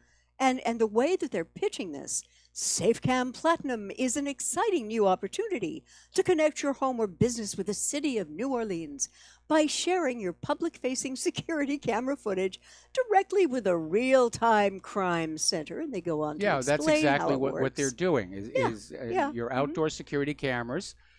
They basically want to add them to their network to watch everything. And you know something, Mike, where we are right now, we really have sweet and lovely neighbors. We've got families on either side of us with little ones, families down the way with little ones. I really value our neighbors. Yes. And I would never, ever think of doing such a creepy thing to them. And, you know, what I think DHS is trying to do is to acclimatize and pacify Americans to think that 24/7 surveillance will be the only way to protect them from crime. Okay? Yes. But you know, Didn't work in Great Britain. No, it didn't. And there is such a thing as the concept of a neighborhood watch, where neighbors work together. Yep. They bond together to protect their places of business and where they live. It works out great. I would no more be involved with this than I would, I don't know, something Well, there's terrible. another reason to not be involved with it, and that is the fact that even if your outdoor security camera is plugged into their real-time system and they see a crime taking place, it's still going to take 15, 20 minutes for the police car to get there. If they can get there in 15 or 20. I mean, the response times in this country are abysmal. They're brutal. They're terrible. And there's always the possibility that these cameras are going to pick up something for which you can be blackmailed. Yeah, very easily. So, yeah. And let's go over to that wonderful serial offender, Wells Fargo Bank. Yes. Apparently, a computer glitch was blamed as hundreds have lost their homes. Over 500. Yeah. And Wells Fargo was saying it's partly to blame for an error affecting an estimated 545 customers who lost their homes. And the giant bank filed papers with the SEC revealing it incorrectly denied 870 loan modification requests. About 60% of those homeowners went into foreclosure. And a lot of these were working people. And like this guy, Jose Aguilar in New York. And they were trying to get their house back, little place, but a great starter, you know. And today, Aguilar can only drive by the home that he and his family lost to foreclosure 3 years ago. Small ranch-style house in upstate New York, a place that was safe and nice, and they wanted to raise their kids. And he made the observation in this interview, I used to look there and see how many times my kids and I used to run up and down, ride our bikes. And he said the problems began when he and his ex-wife found mold in the house, which they tried to remediate themselves, but fell a few months behind on the mortgage. So the couple asked their lender, Wells Fargo, to modify their loan to lower a monthly payment. And first they said it's great, you might qualify for a loan modification. But he said there were delays after delays after delays, then months waiting for a decision, and then the whole darn process got started all over again. And it went to a point where this family wound up a year behind. And finally, what did this wonderful, charismatic, caring for the people bank do? Turned him down flat. And the interviewer said, "What was your reaction, after all that time?" And Aguilar said, "At that point, I just gave up. The tensions caused he and his wife to split, which happens with Yes. financial problems. The house went into foreclosure. His credit got munged. He wouldn't even find a person who'd rent to him. And this is the tragedy of banks who do this kind of thing with impunity. And what's going to happen? And they destroyed this guy's life, their kid's life, and his ex-wife. And now they want him to say, "We're sorry." Yeah, that's it. Yeah. And that it yes, was we made a mistake. We're really sorry about it. And Wells Fargo has said that the calculation error on loan modifications affected 870 customers over an 8-year period. I do not know why any sane person is still banking with them with all of the problems, and it's always met with a fine. Well, Jesse James was right. Yeah. The real outlaws are the bankers. Yeah. And let me tell you what has to happen. What has to happen instead of a you punitive... need to back up there. Oh, okay. There was an important thing here. Okay. Okay. Yeah. Apparently, Wells Fargo tried to make up for stealing this Aguilar's home by paying him $25,000. Yeah.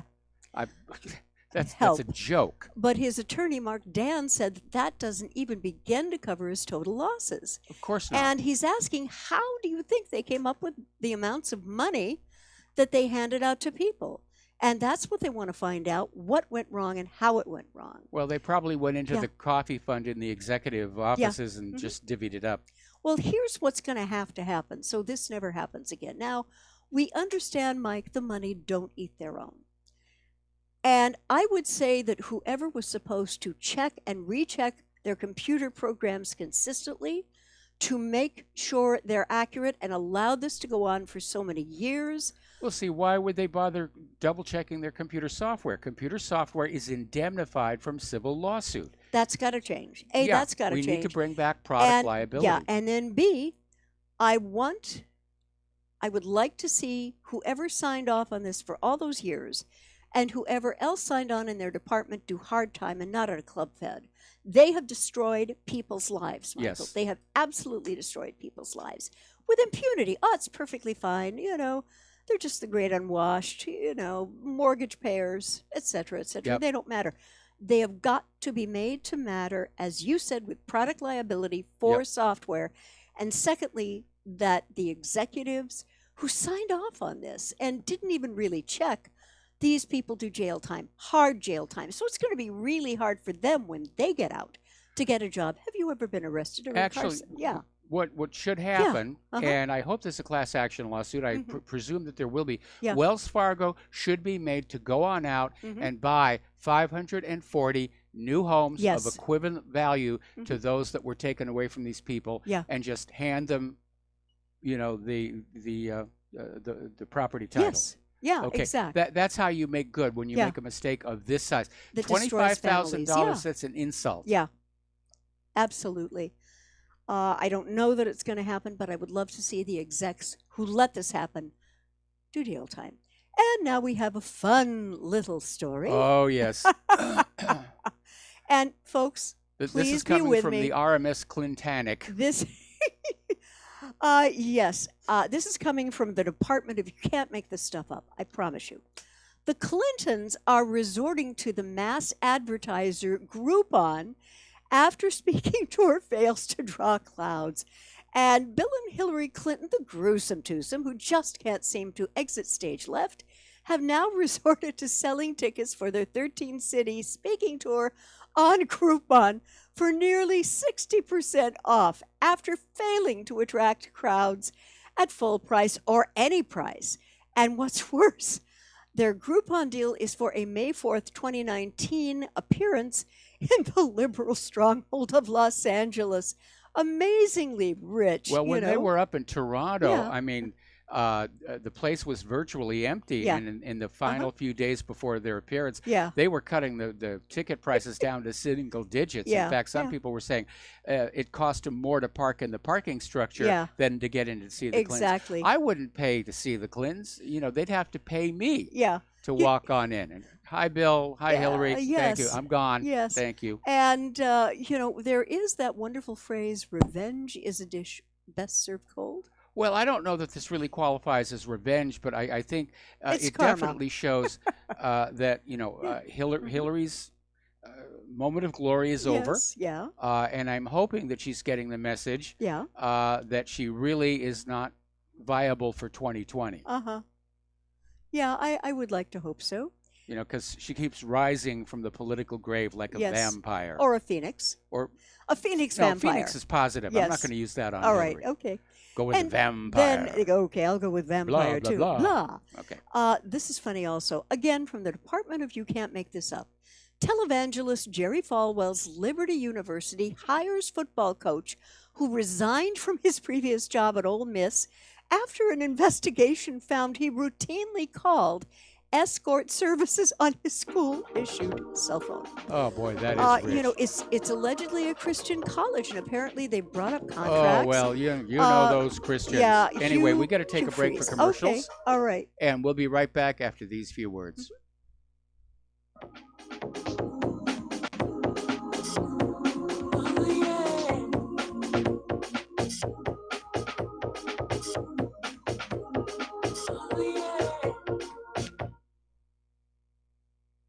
Homeowners, are you in foreclosure, expecting to be served with a foreclosure lawsuit, or suspect your lender has coerced you into an illegal mortgage transaction?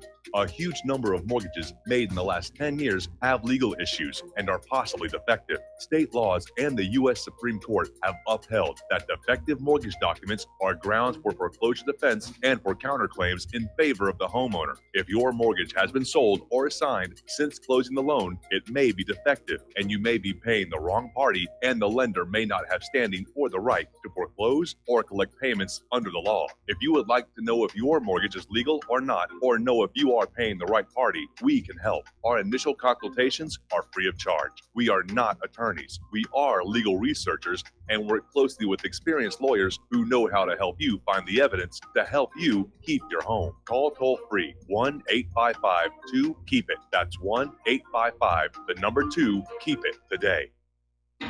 Without the right accessories, any guy can be off the mark. Whether you've invested thousands in your arsenal or you own a single trusted firearm, a visit to AROutfitting.com is in order. It's one of the finest online selections of tactical optics and AR parts and add-ons, like EOTech, quick target acquisition with no peripheral loss. Browse the full range of Nikon scopes and binoculars. AROutfitting.com can illuminate your world with Streamlight gun-mounted lights from keychain to large handhelds, up to 1,100 lumens. Find some stability with Battenfield tactical bipods. AirOutfitting.com has CMMG gun parts, barrels, assemblies, handguards, part kits, and more. Plus mag-full clips and magazines. I know I've got you excited, so take a breath. Head to AirOutfitting.com. The site's super easy to navigate and features a ton of technical info, including links to manuals. We also welcome vendor and manufacturer inquiries. Remember, if you don't see it, we can get it at AROutfitting.com. This is too good to be true, except this time it is real. 100%. No joke. How about a $25,000 membership to Front Sight Firearms Training Facility as a thank you bonus for a one-time donation to RBN of only $400? It is a Commander lifetime membership with no yearly fees or dues. The training is free for the rest of your life with over 50 different classes. Then leave it to your designated beneficiary. You provide the approved firearm, holster, ammo, eye, and ear protection. Many features and bonuses are included, more than you would ever expect or believe. This is the ultimate graduation present, wedding gift, etc., etc. See the details. Go to RBN's webpage and frontsight.com to make it happen. You will hear this offer only on this radio network. Help keep RBN alive. Tell 5. We will not go down in the night without a fight. You can burn up our mosques and our homes and our schools, but our spirit will never die. We will not go down in Gaza tonight. And aloha, America. Welcome back to our show here. Last segment of our program here on this Pauhana Friday. And Claire, did you just want to finish this up? Yeah, I'd like to finish this up because apparently this guy, Freeze, who Liberty University wants desperately to hire, resigned from Ole Miss in June of 2017 after a university investigation uncovered a pattern of personal misconduct by the married father of 3. Let me back up and say that again. This guy is married, 3 kids, and Ole Miss was also under investigation by the NCAA for rules violations at the time. Well, apparently he Mm-hmm. resigned not because he was out there, banging the hookers, Yeah. but because he used his school-issued cell phone to Yes, call them. Yes, yeah. And, I have to look at this. This is alleged. It's a Christian university. Couldn't the coaching people have found one guy who was brilliantly successful, who was faithful to his wife, was faithful to his family? If I were one of the docents on the board at Liberty, I would never have hired this guy. But apparently, this guy could win. And he could win football games, and that was all that mattered. And that's really, Holy if he crud, can deliver, guys. Yeah. if he can deliver the games, Yeah. The blind eye gets I absolve turned. you of Yes, your sins. yeah. You are forgiven. But for 10 Hail Marys, you're back out on the street. but dear, this is a Protestant university. But All for right. an alleged Christian university to take this tack on this guy, I'm having a moment here where I'm finding it very difficult to believe that they would actually do this and run with this guy when they knew he had personal baggage. But apparently, personal baggage doesn't matter in football rules. Just as it doesn't in Washington, D.C. Oh, yeah. Okay. Oh, plenty of that. We're getting to our last moments, and I'd like to talk to our listeners and viewers about some things for Christmas that really don't cost any money, because holidays have been turned into buying opportunity. Christmas, Hanukkah, Kwanzaa, etc., etc. Thanksgiving, Yeah, Halloween, yeah, Easter. Yeah. But instead of stuff, how about sit down with your family members around a table, get them all together? I know that's going to be a weird experience for some of you. And don't talk politics. And, if you have a son or daughter, what could I do for you as a Christmas gift that you would really like? Maybe take them somewhere or something where it doesn't involve money, but it involves maybe a nice trip to the park or to the zoo. And same for other things. There are things you can exchange. I want the stuff. I know you do. But no, I'm saying that that's another way of fulfilling Christmas, which Yeah, is good. it really is. Yeah. These holidays originally are supposed Yeah. to be about, well, it's a contraction of Holy Day, Mhm. getting together around whatever religion it is Yeah, yeah. that you subscribe to, Mhm.